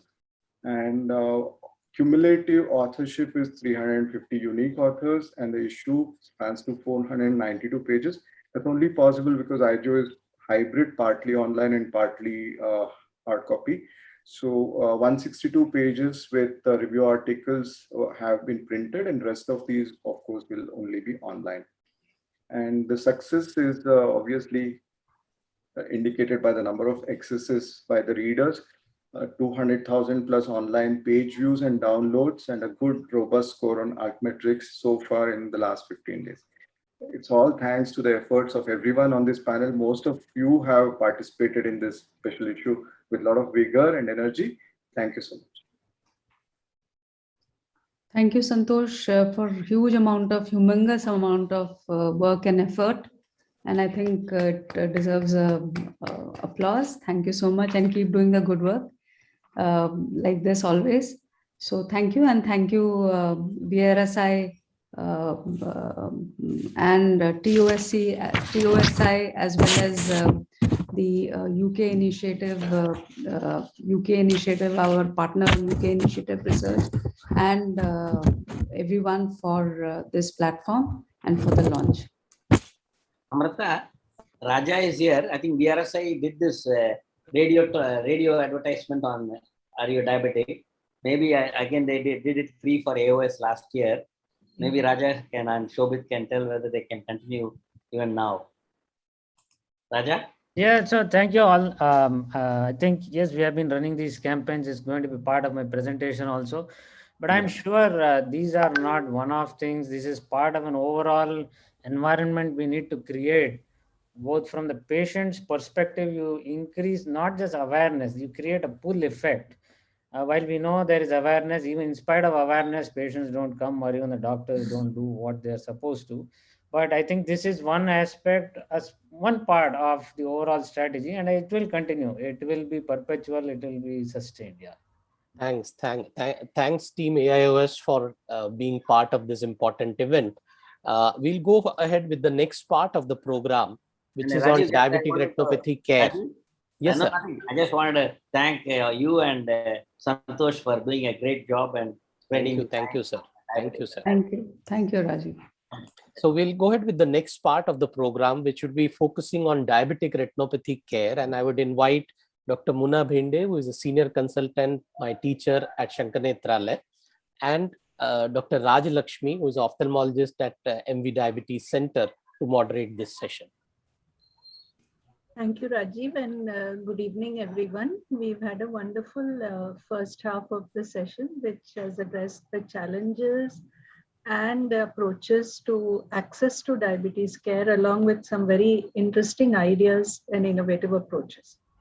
So this session will concentrate on diabetes care itself. And I would invite Raja Narayan to speak to us on the VRSI initiatives for diabetic retinopathy.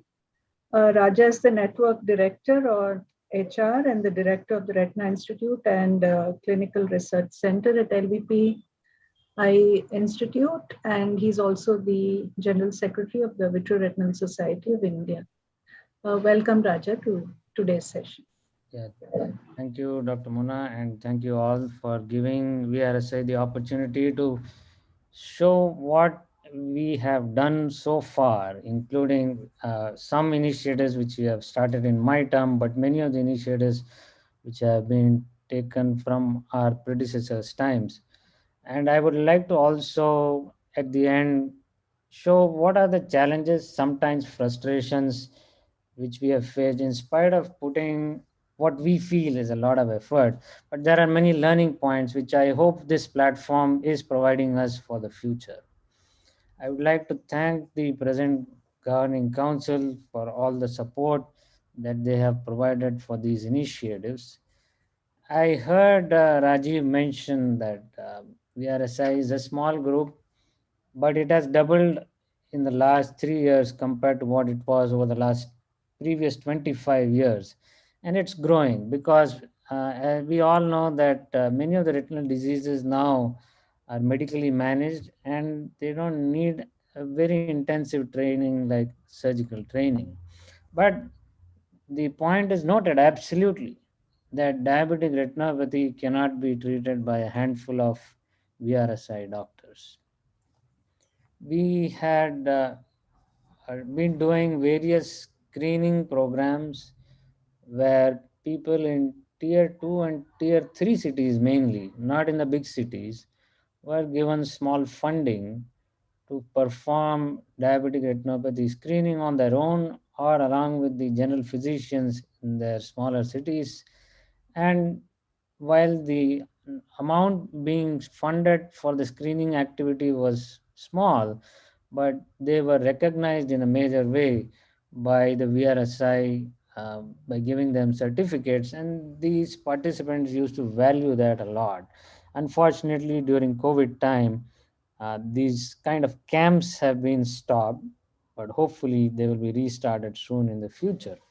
These are some of the snapshots of not the screening programs, but VRSI also had CME funding for various smaller cities and hospitals to conduct DME programs for the awareness, where they included a lot of general physicians and diabetologists in their meetings. This is another snapshot done in Amritsar in 2019. Again, as I said, because of COVID, the physical conferences have stopped. We have had a deluge of webinars now, but none focused specifically on DR kind of thing, which we were doing earlier. Hopefully, it will restart again soon.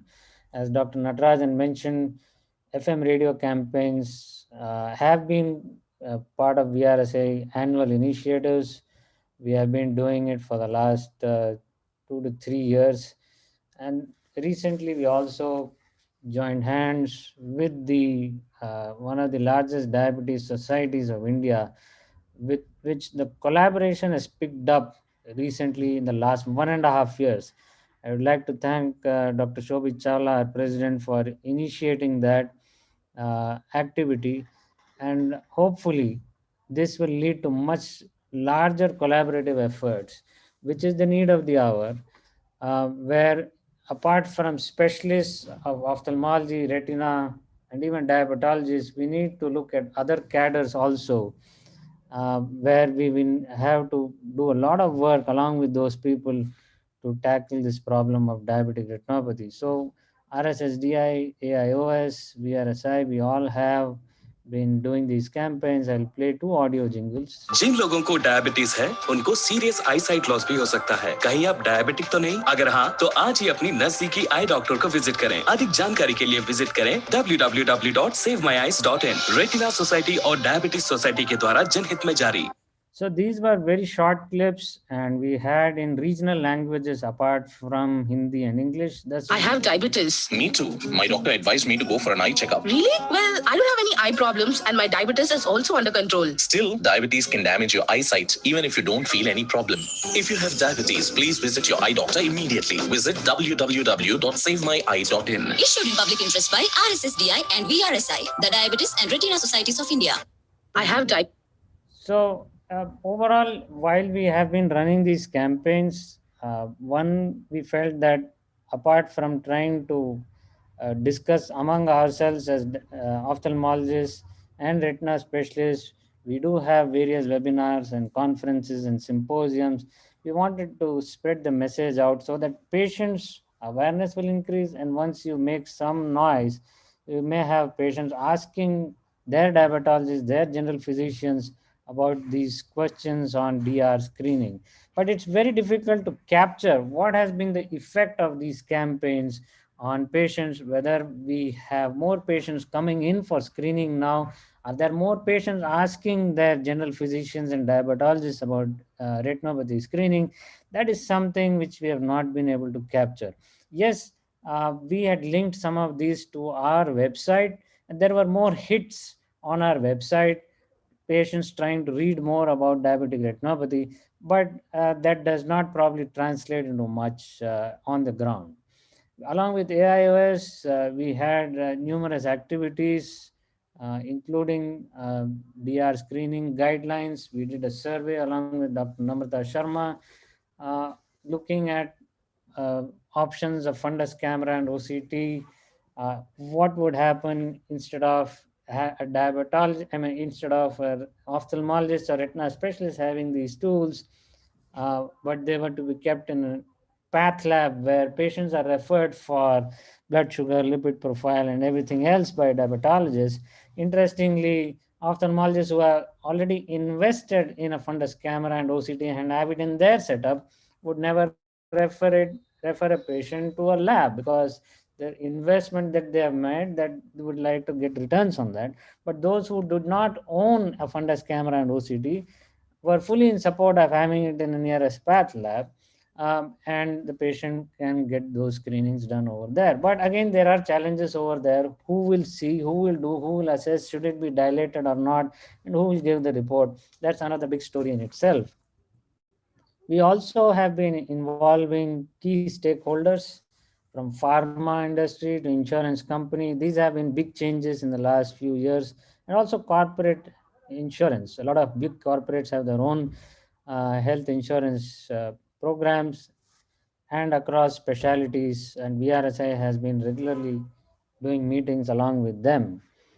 We also have been doing different surveys of anti-VEGF, and we are grateful to IGO and IGO editor, Dr. Santosh Honavar, for having let us publish some of these survey results in the IGO issues, where it has been shown that anti-VEGF usage in DME has increased in general, and also biosimilar usage has increased because of the lower cost, which translates into better affordability.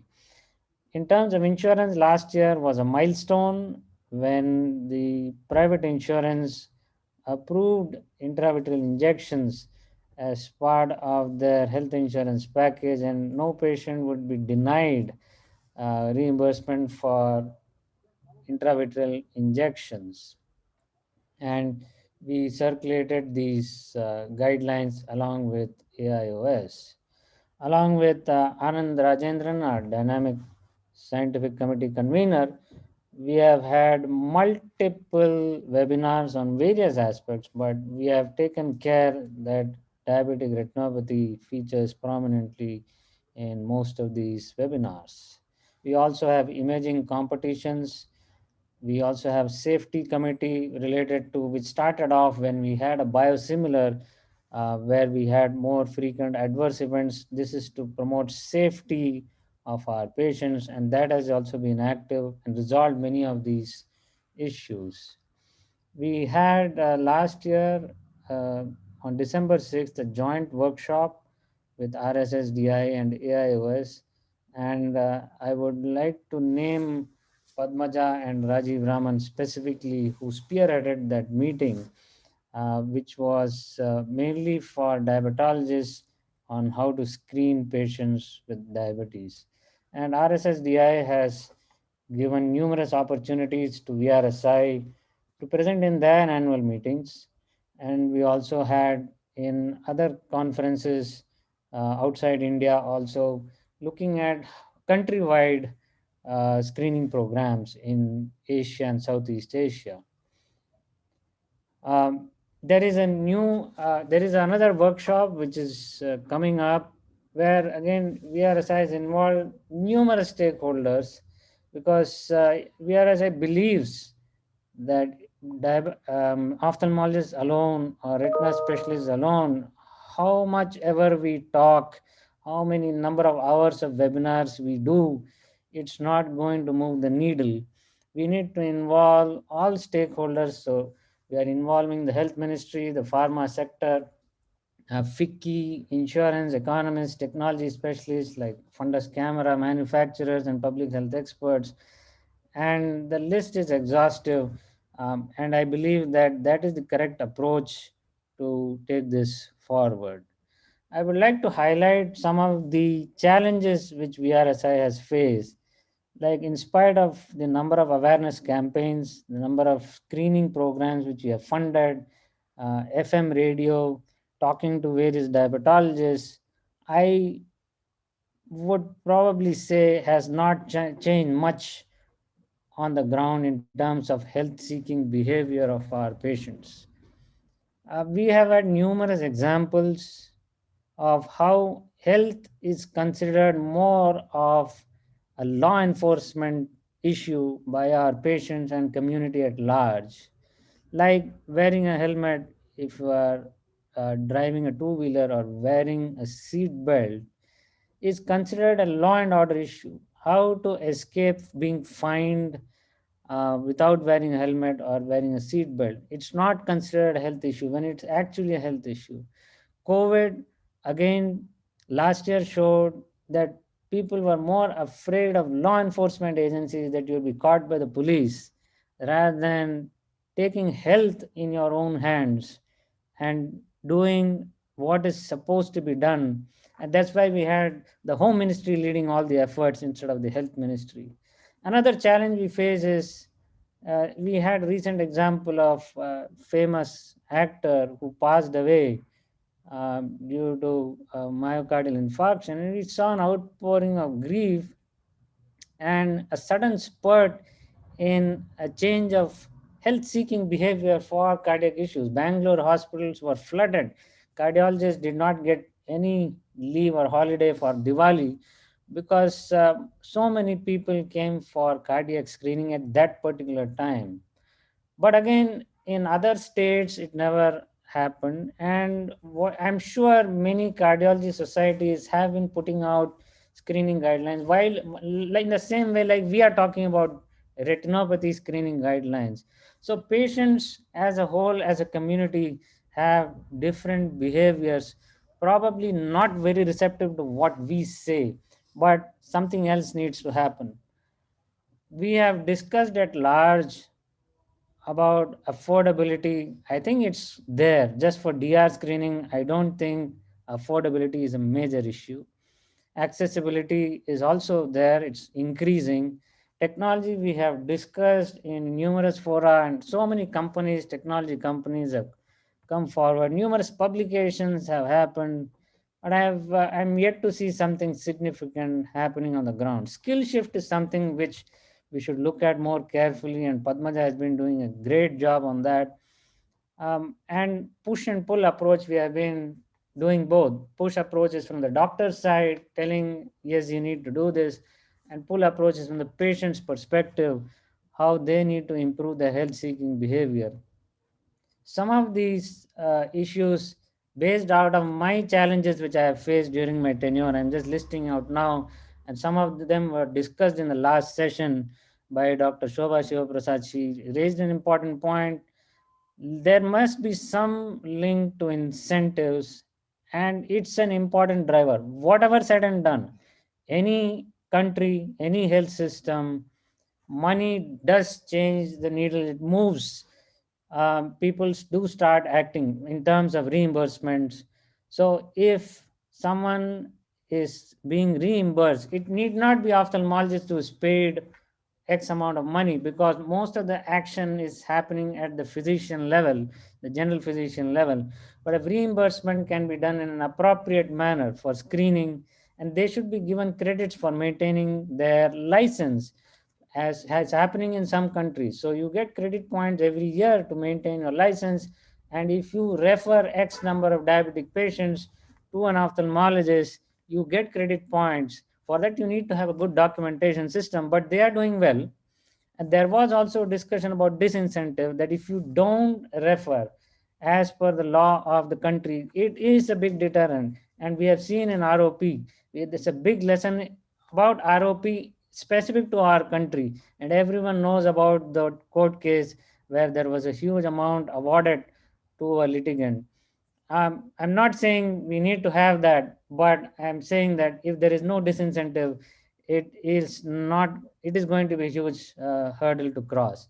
Again, incentive to the patient. So health-seeking behavior of the patient also has to be modified.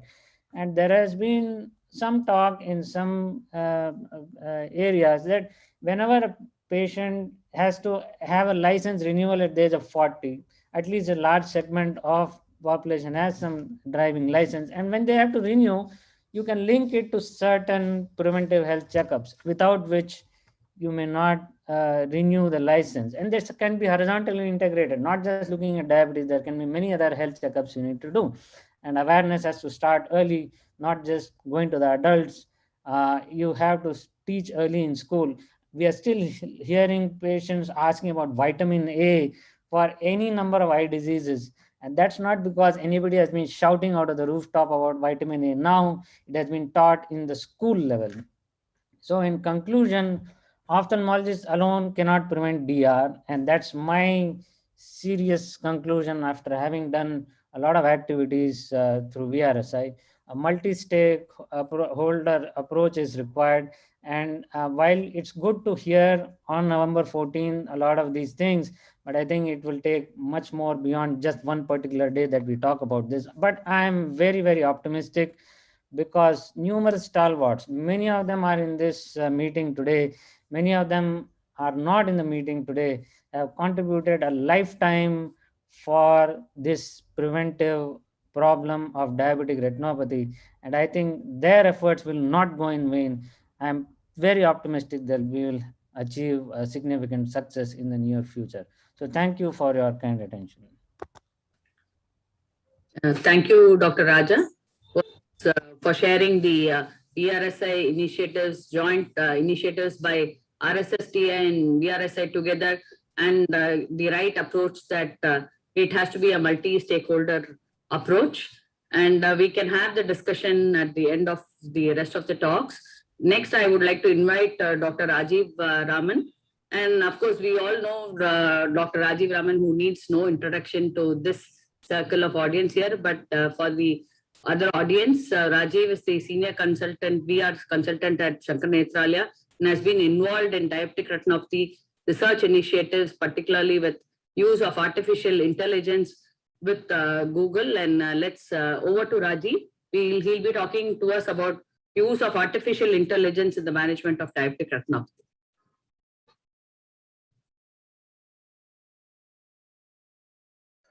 Next 10 minutes, I'll be sharing with you how AI will help manage diabetic retinopathy better and how we can implement AI in real time. So what AI can actually do, it can automate a repetitive task, the things which we can do, but we know that we are less, the number of ophthalmologists are less, and we can make effective use of our time in some other way. Or AI can find new signals, things which we cannot do, predict something which is a cornerstone for prevention. As far as diabetic retinopathy is concerned, if you look at automating a repetitive task, it is screening for retinopathy, diagnosing stages of diabetic retinopathy, or classifying OCT abnormalities. Regarding finding new signals, AI has been used to predict OCT thickness from retinal images, predicting progression of diabetic retinopathy, predicting other microangiopathies, predicting response to therapy, and predicting systemic abnormalities. I'll briefly cover each one of them. So it has been used for screening and diagnosing diabetic retinopathy. And let's see what DR screening guidelines say about AI.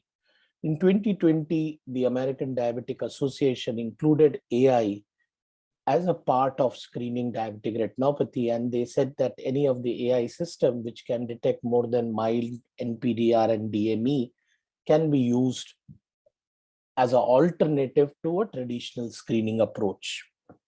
However, they went ahead saying that the results should be documented and transmitted to a healthcare professional, eye care professional. More importantly, they also said that when AI should not be used for screening, people who already know that they have diabetic retinopathy, those who had prior treatment for diabetic retinopathy, and if they have symptoms of visual impairment, of in-person screening by an ophthalmologist is required. AIOS also recently came out with these guidelines, and they did say that it's empirical to the ophthalmologist to grade images and identify those who are referable by AI should be graded by ophthalmologist, and even 10% of normal should be what has been identified normal by AI should be again checked by an ophthalmologist. Are these AI algorithm accurate for diabetic retinopathy? This was our first paper in November 2016 with Google, where we showed that AI or deep learning system can be used for screening diabetic retinopathy. Thereafter, there have been multiple publications by multiple groups globally, and accuracies of most of them seems to be reasonably good. So what to look for when you're selecting an algorithm, you should look for number of images they have used in their training set.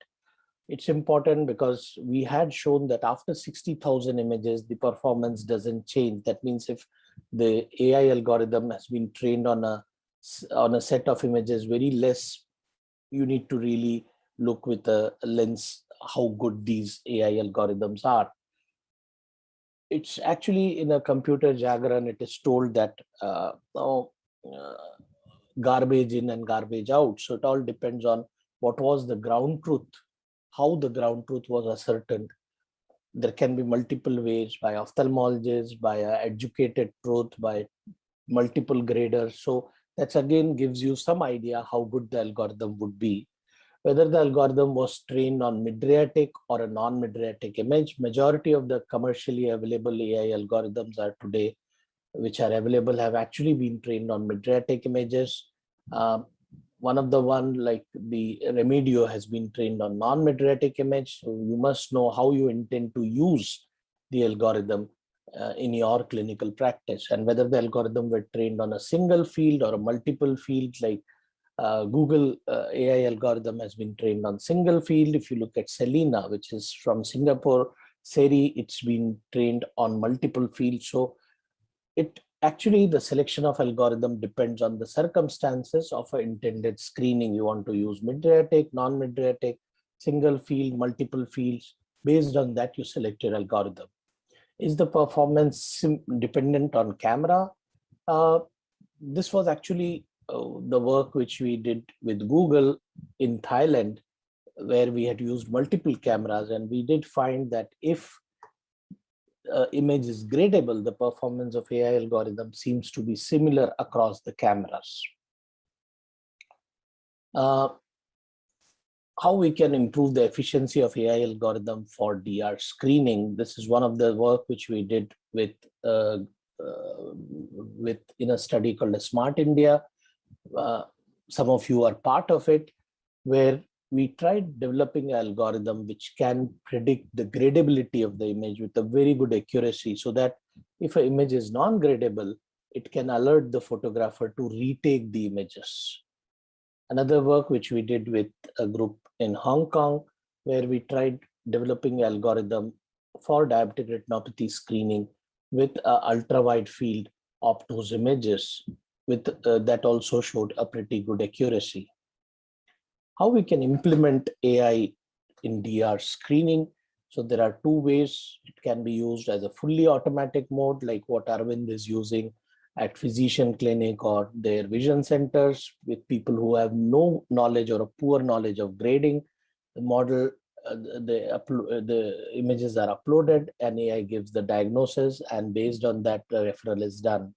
How we use it at Shankar Netralaya is more like assistive mode for anterior segment specialists who have knowledge, but they're not much involved in DR screening.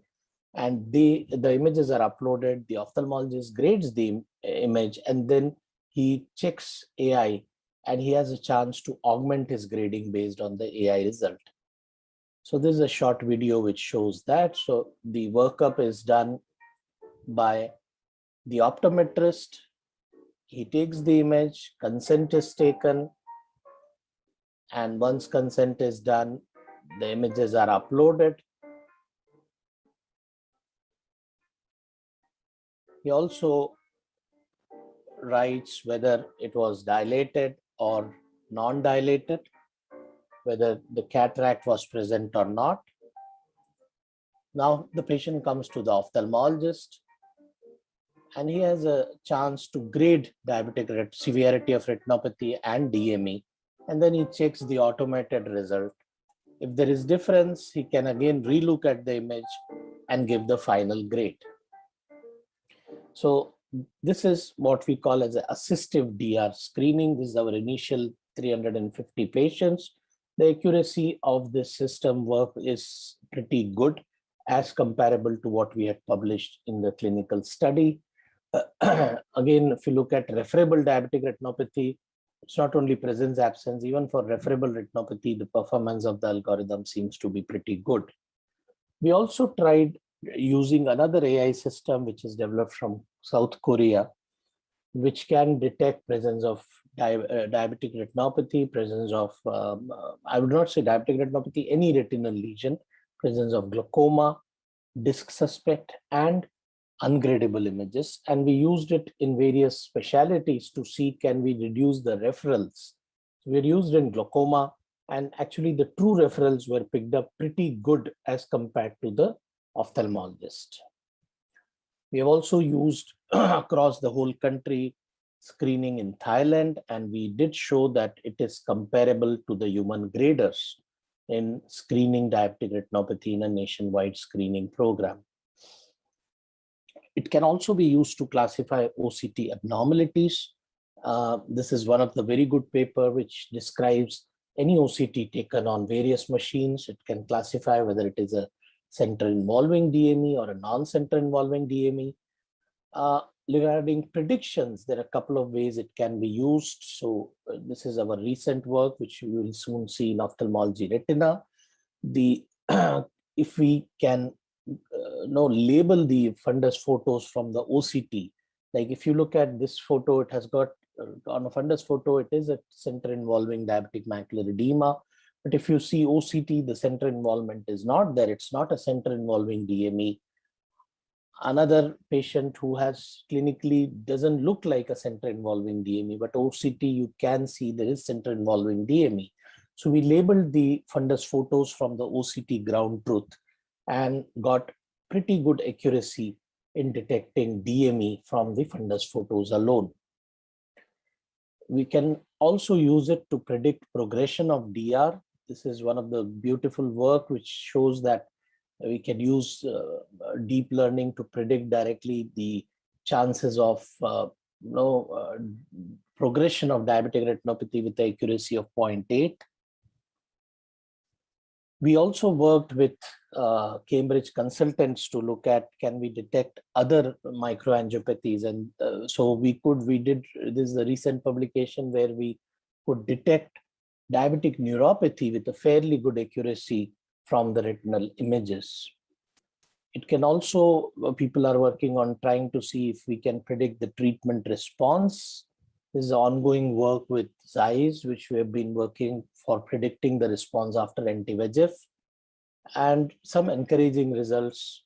One injection, how much reduction can occur in the central subfield thickness and volume when we inject anti-VEGF in diabetic macular edema. This is one of the work which we have been doing with Bits Pilani. Can we identify the inflammatory components of diabetic macular edema? And we did use trained the model using uveitic macular edema. And it seems that it can very nicely detect the inflammatory markers, again, indirectly giving us whether we can identify responder versus non-responder on the OCT. It can be used to predict systemic abnormalities. AI can be used using retinal images, again, a work by Google Health, where it could predict the cardiovascular risk factors from the retinal image. So if you look at it, not only it could predict whether a person is smoker, non-smoker, age, gender. It can also give a risk, how much is the risk for a coronary event in next 5 years. This is a more recent work, some hidden signs to detect diabetes from external eye photograph. You can see the AUC is pretty good. It looks at the paralimbal vessels to identify whether person is diabetic or pre-diabetic. So the future seems to be very exciting, and how AI will help us manage diabetic retinopathy better. It has already paved way in screening. Diagnosis, we are gradually seeing it is entering, and soon our decision of treatment, whether which treatment would be better for diabetic macular edema, would be governed by AI using the predictive power of deep learning. When it will come to clinical care, it's like money. We have seen last couple of years how we have transformed from a physical form to now everything paying from a mobile phone. It's not far, it's already in our clinics, and next couple of years we'll be using AI more in our clinical practice. I'd like to thank my diabetic retinopathy team and my Department of Vitreoretinal Services at Shankanetralaya for giving me this opportunity to work on this important topic. Thank you very much. Thanks, Dr. Rajiv. That was a brilliant talk on the use of artificial intelligence, not only in screening, but diagnosis, as well as management and OCT predictions. Thanks for the excellent talk.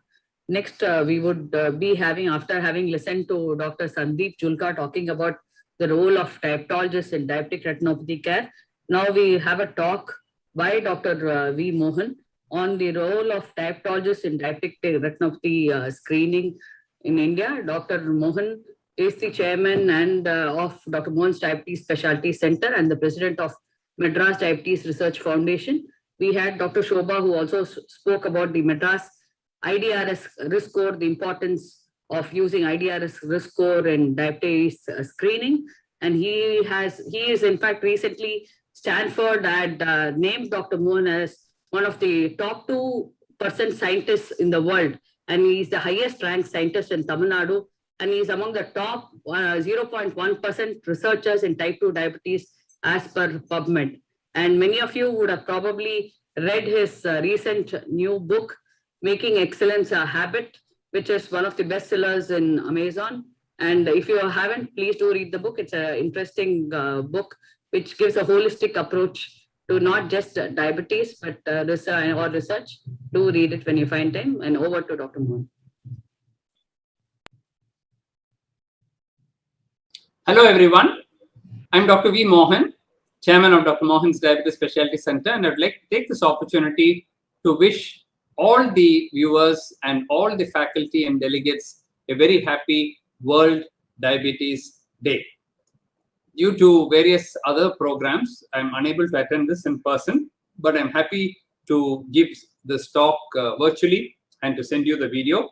I'd like to particularly thank Dr.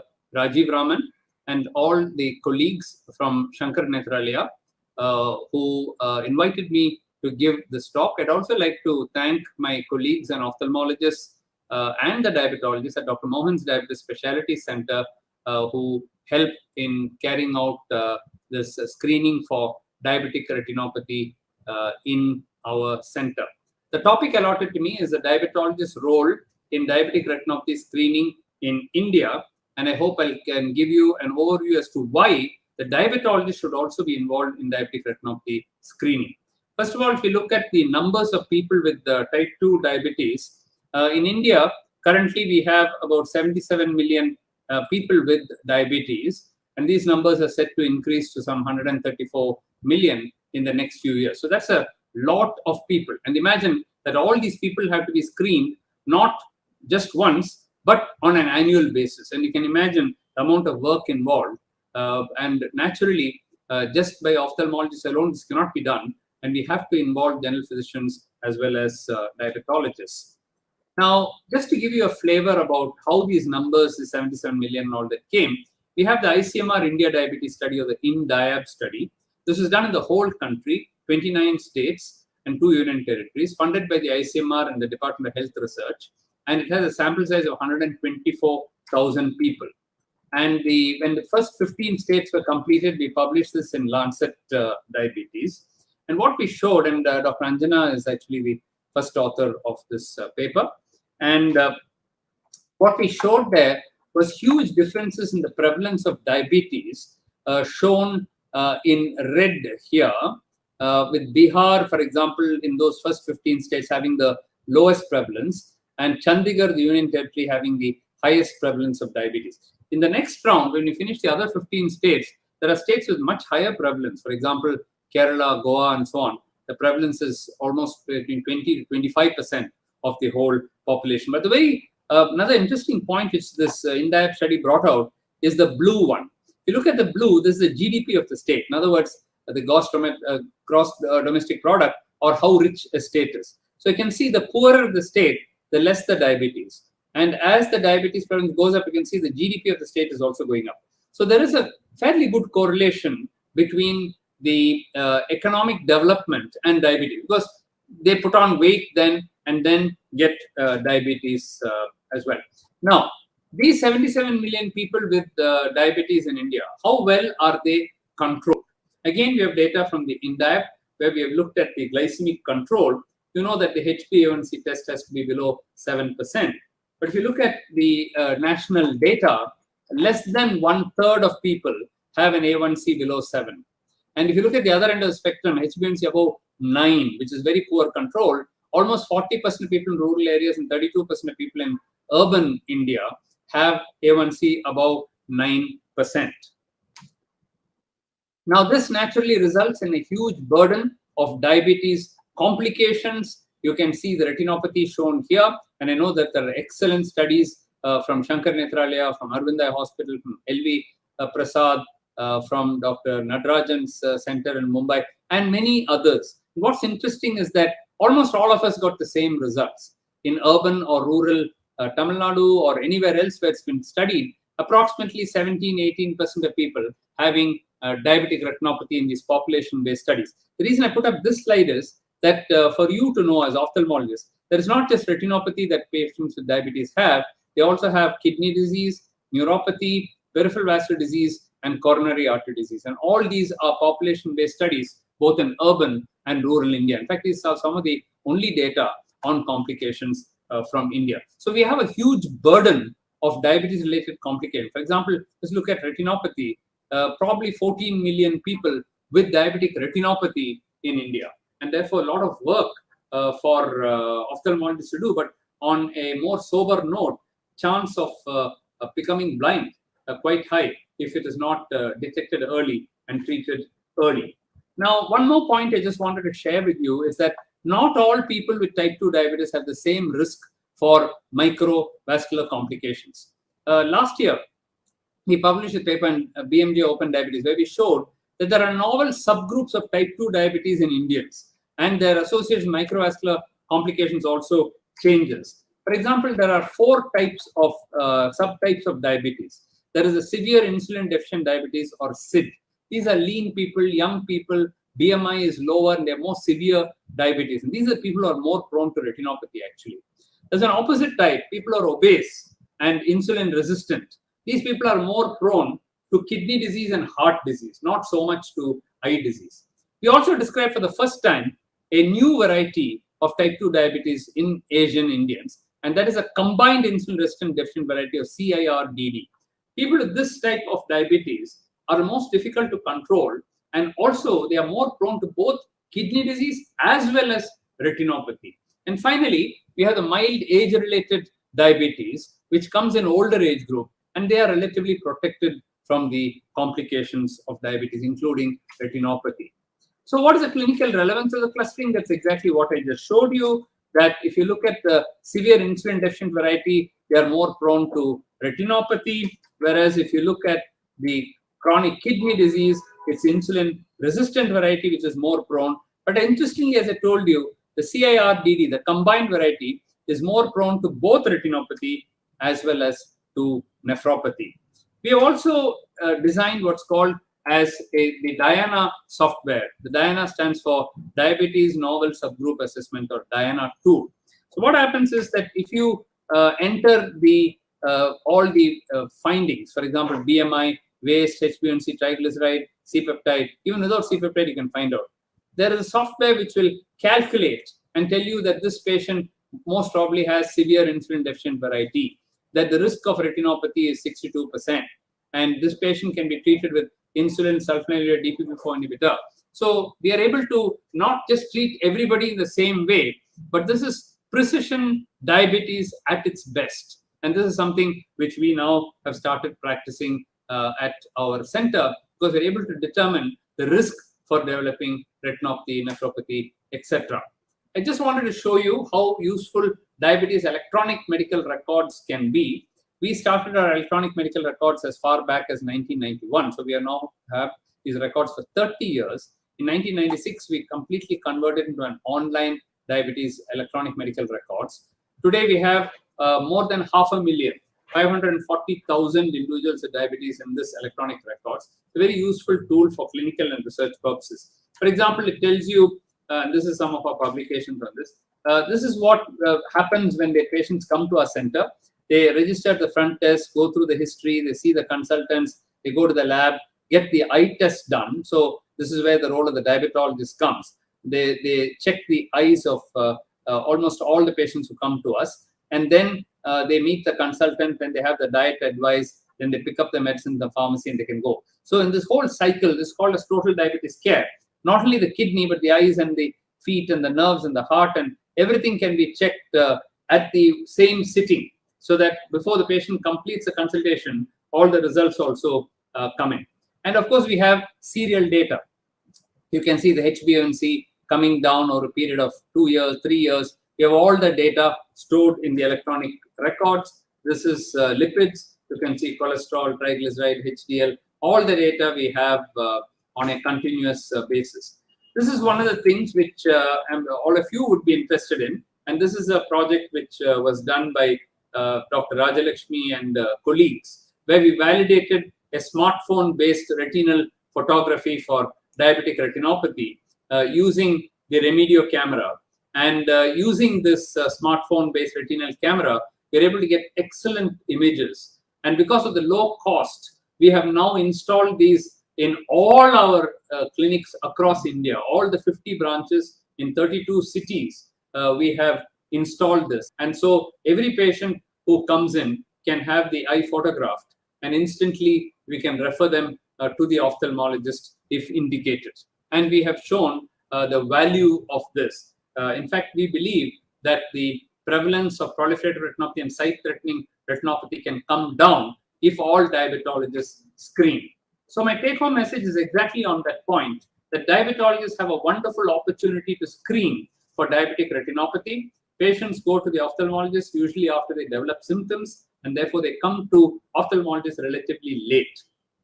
In a diabetes clinic, screening for all complications can be done at the time of diagnosis and routinely thereafter every year, and therefore provides an opportunity for screening and detecting diabetic retinopathy early.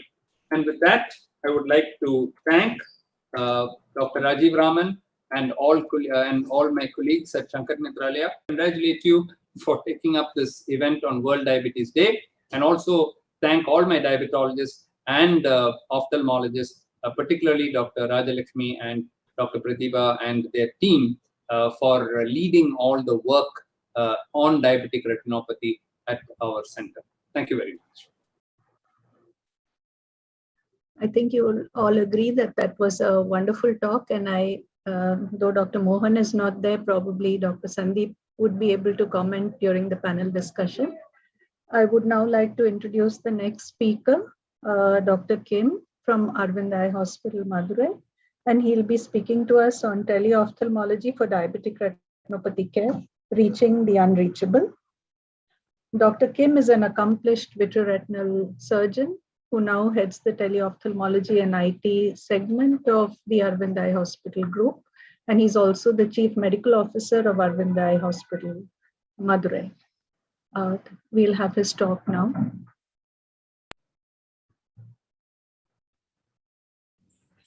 Good evening. At the outset, I want to thank for inviting me to give this talk on diabetic retinopathy telescreening.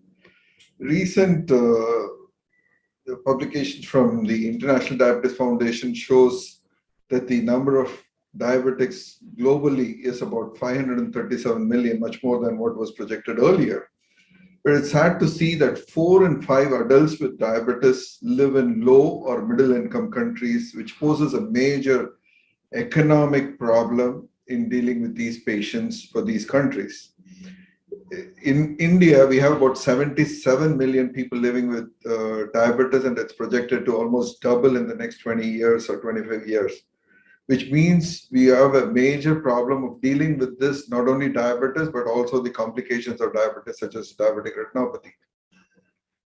If you look at the data from the past, it is seen that almost the number of diabetic retinopathy among the diabetics ranges from 12% to 20% based on where they live. And the Essen Dreams has shown that the number of patients with sight-threatening retinopathy is about 6 million. And the people who have diabetic macular edema in the urban areas, 1 in 3, while in the rural areas, is 1 in 5 people who have diabetic retinopathy will have diabetic retinopathy. But this poses an economic challenge for the country with a major financial burden for us. So today, if you look at how many patients are being screened by the physicians for diabetic retinopathy, it's only 1.3% of the general practitioners use direct ophthalmoscopes to identify or look at the back of the eye in these diabetic patients. The current barriers that are quoted are lack of time for these people, or lack of training, and more importantly, lack of awareness about diabetic retinopathy. This is the unfortunate scenario today. So what should be done? We should improve the screening for diabetic retinopathy, and this should not be limited only to the ophthalmologist, but it should be done by physicians also using a direct ophthalmoscope, or more importantly, today, we have the technology. Today, we can screen these diabetic patients, what we call as opportunistic screening, by using technology to link the physicians with the ophthalmologists. So screening, because it's important that it's done in the primary care physician's office, because they are the first point of contact for diabetes, and using technology, just like how these patients get their blood investigations done, at the same time they can get their retinal exam done by just taking a fundus photograph. So the whole process was like this, that the patient fundus images is taken by a trained ophthalmic technician, trained technician in the physician's office. This is the report, the image is sent by internet to a reading center in the base hospital, in the ophthalmologist's office, where this is seen by the retina specialist or a trained grader, and the images are graded and a report is generated, and this is sent back to the physician's office or the diabetologist's office, who will advise the patient on further management. We've been doing this for the almost last 20 years from various diabetic clinics around us. So the whole turnaround time for this process ranges from 1 to 2 hours. We've also been using this process of telescreening in primary health centers, where our team would go on the days when the patients would come to collect their diabetic medicines. This happens once a week in each PHC, where the medicines are given for these diabetic patients.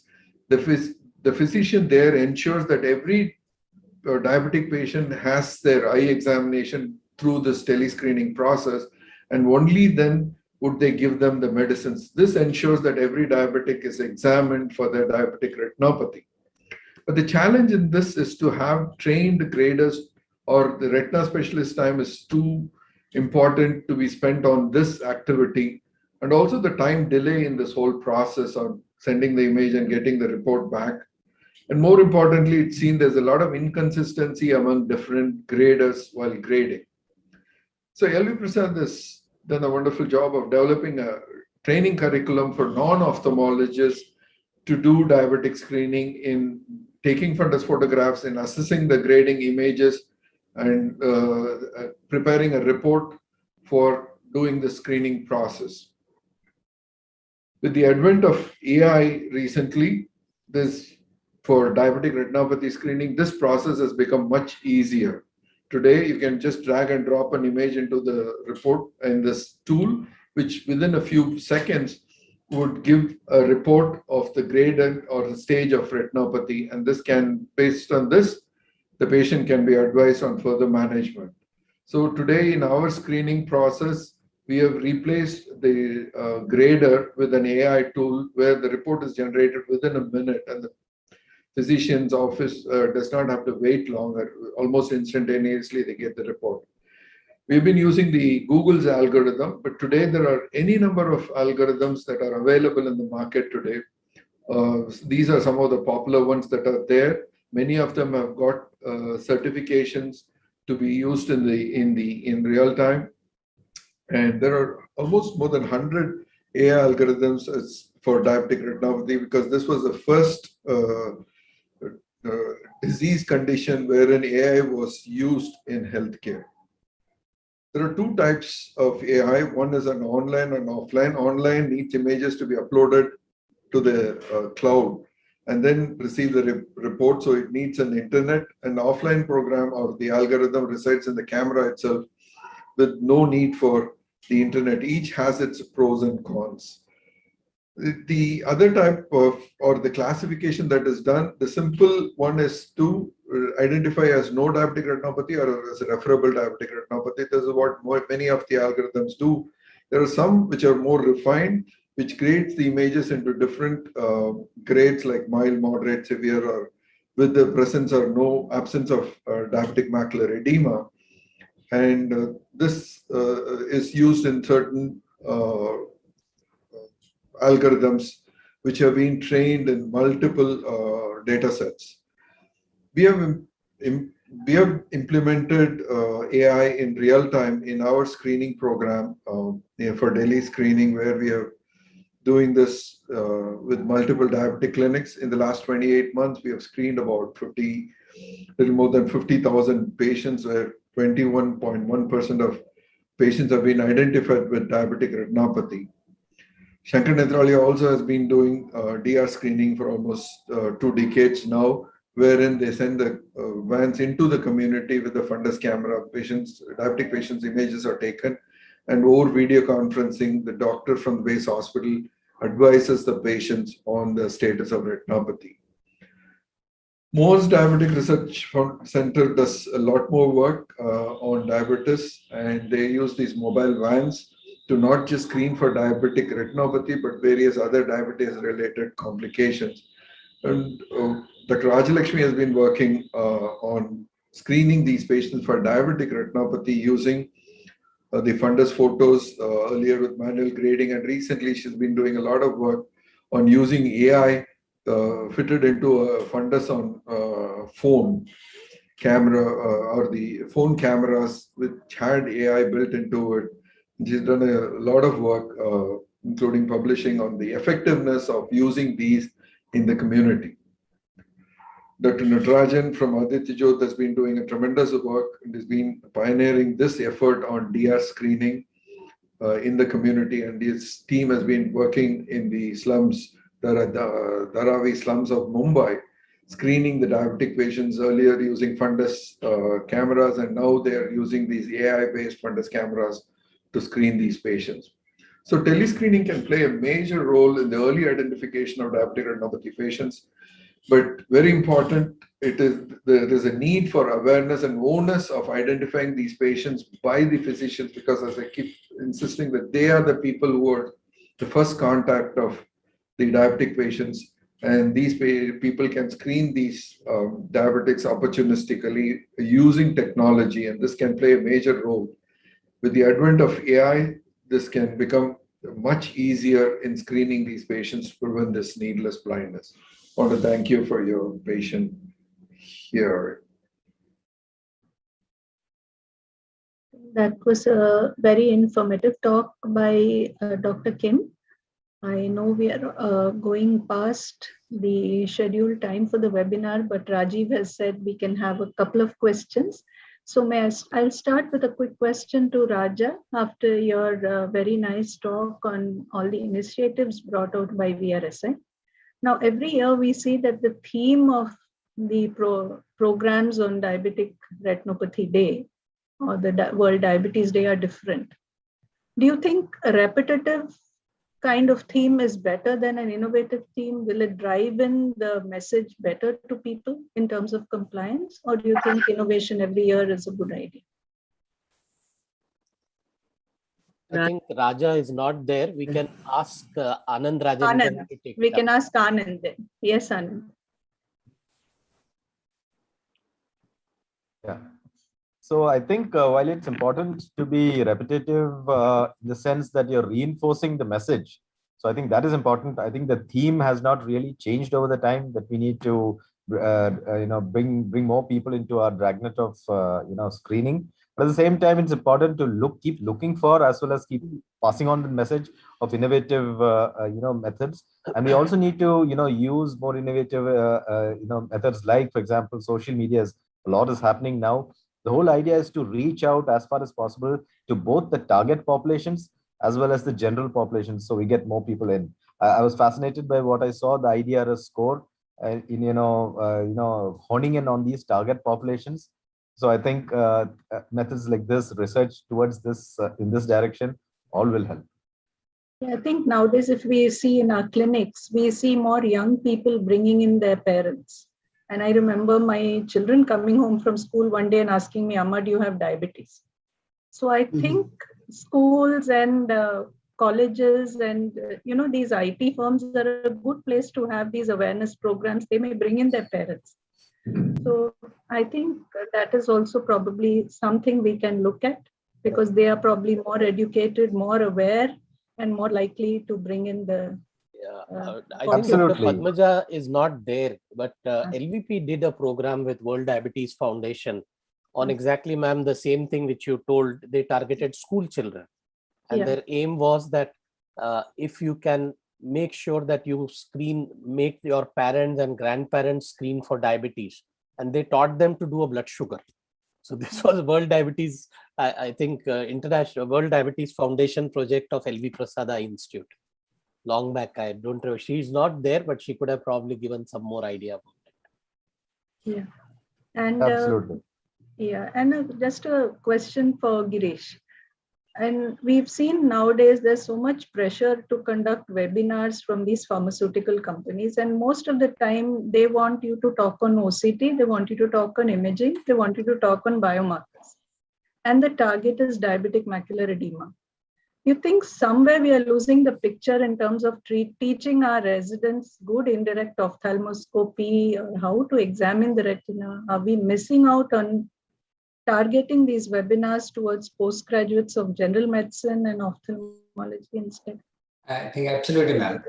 The previous talks by Rajiv, by Dr. Kim, has clearly highlighted that the present day care of standard of care for diabetic retinopathy, in addition to the screening with high resolution fundus photography, also includes regular indirect ophthalmoscopic examination. And it has been seen that nearly 50% of the eyes we might actually miss correctly classifying for the presence of or the severity of retinopathy if we examine it through an undilated pupil or by just a direct ophthalmoscopy. So even Rajiv in his talk on AI spoke about things that I can do. I mean, here I mean us as ophthalmologists, and there is, I think for that it's very important that all residents must be adept in performing a good indirect ophthalmoscopy, and if needed, even scleral depression. And it is an accurate, effective, cheap, and in some cases of media opacity, probably the only way to pick up retinal lesions. While AI-based imaging may help us as a screening tool in camps or in multi-specialty hospitals, and help us in referring patients to an ophthalmologist, I think it's absolutely important that every ophthalmologist should know indirect ophthalmoscopy, especially in a developing country like ours. I think it's the responsibility of us as ophthalmologists to have a balance between the use of these latest technology and even costly intravitreal injections, and try and balance it with cost-effective examination tools and treatment strategies. So I think we as institutes and medical colleges, it's our responsibility to train our residents in good examination and use these newer technologies for enhancing our skills. But the basic has to be very good. Thank you, Girish. I'll now pass on to Rajalakshmi. Very nicely expressed, sir. I think we should not lose out on the clinical basis of, and the clinical examination of the patient needs to be very important. A question to Sucheta as well as Dr. Sandeep, the diabetologist whom we have here. What we see, working in a diabetes center, what we often see is when we have a patient who has a diabetic foot problem, and we also see the fundus simultaneously, and we say you have PDR, the patient is naturally more concerned about the diabetic foot or toe ulcer or something for the fear of amputation. Whereas because they are asymptomatic, even when they have PDR, they don't bother when we tell them about the need for laser photocoagulation, which is not a very expensive procedure. It is not as expensive as an injection or anything. But how do we sensitize from the diabetologist point of view and from the ophthalmologist point of view? How can we sensitize our patients for the need for timely treatment once even after the detection is done? Dr. Sandeep and Sucheta. Yeah, So should I respond or should Yes, I wait ma'am. for the? Okay. No, ma'am, you do it Yeah, first. yeah. Thank you, Dr. Rajlakshmi. I think it's a natural human tendency to prioritize what is obvious and ignore what is not.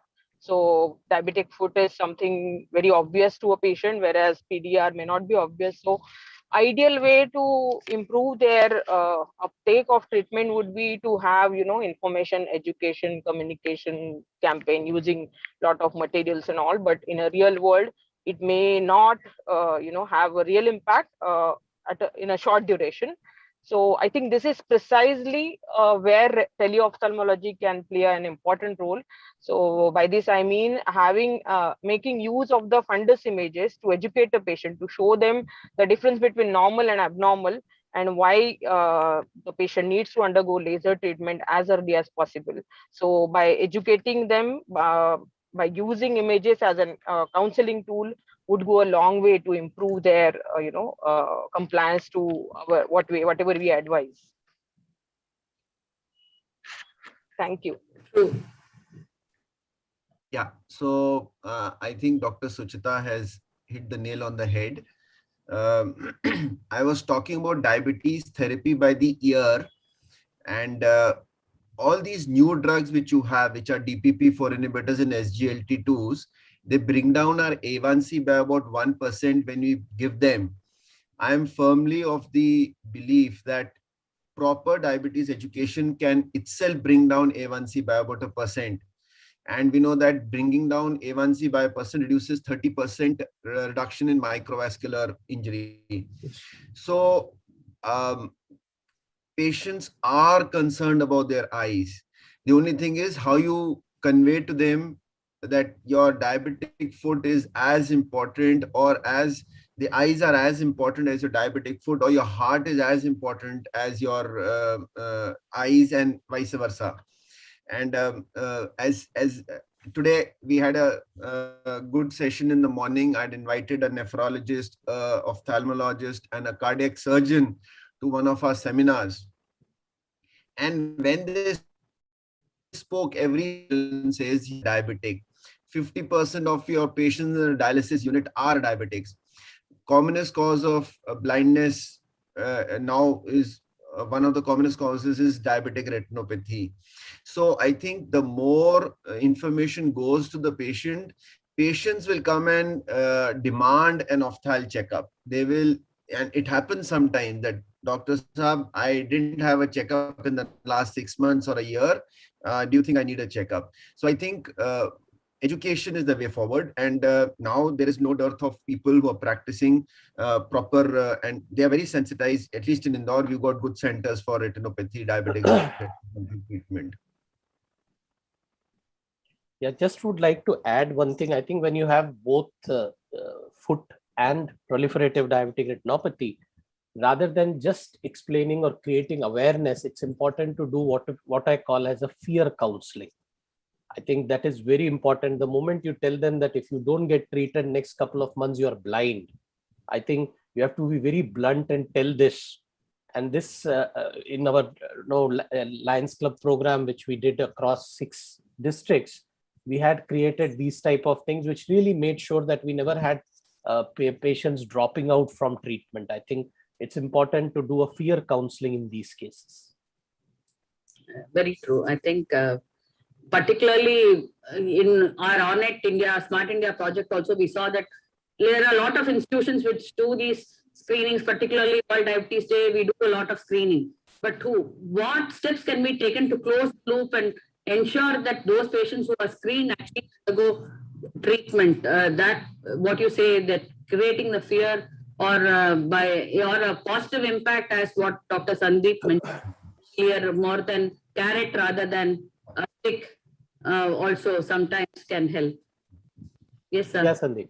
So, so there is a dictum that once somebody has a diabetic retinopathy, the person also has diabetic nephropathy.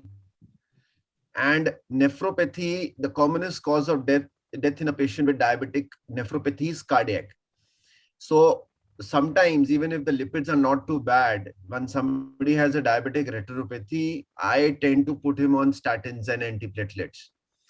I think people coming to the ophthalmologists and they having had diabetic retinopathy should also motivate and sort of instigate the ophthalmologist to make sure that he's got a urine microalbumin done.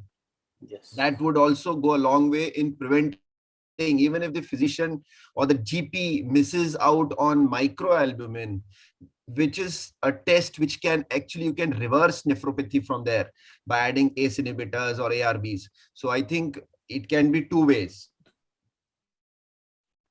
Yes, yes, sir. Presence of retinopathy can predict presence of diabetic kidney disease, and that's what we also found in our study also. Yeah. We did recently. Yes, sir.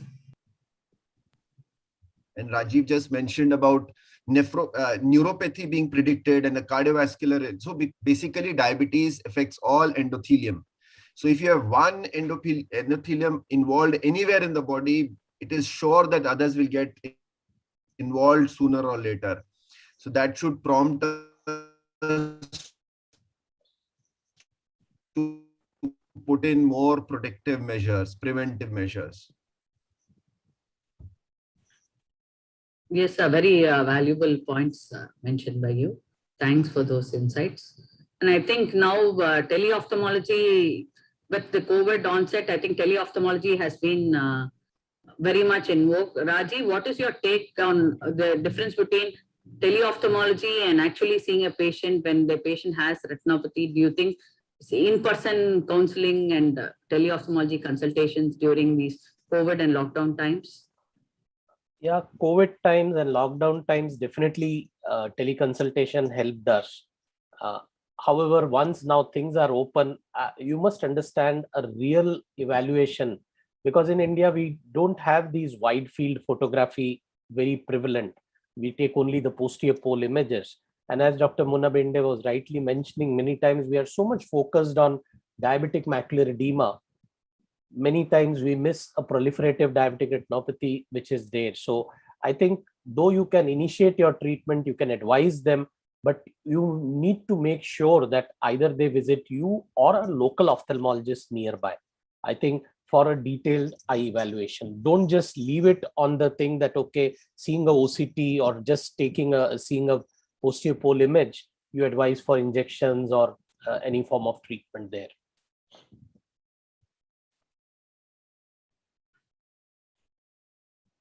You are muted, I think. Dr. Mona, would you like to add something else? I think we've had a good discussion, and thank you everyone for your inputs.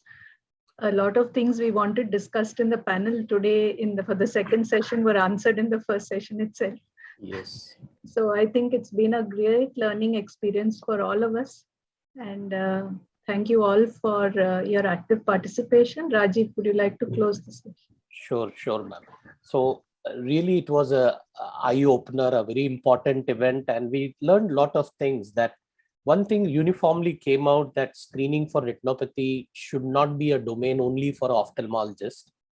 We need other healthcare workers to pitch in, physicians to pitch in, and again, a very important, having a horizontal approach rather than having a vertical approach only for retinopathy, because as even now Sandeep told that they have many other things, endothelium is affected. So you need to have a more broader perspective rather than looking at only retinopathy. There is importance of incentivizing or de-incentivizing both the things to ensure that our people with diabetes have a retinopathy screening. And we had representations from government, from NGO, from private organization, from various associations.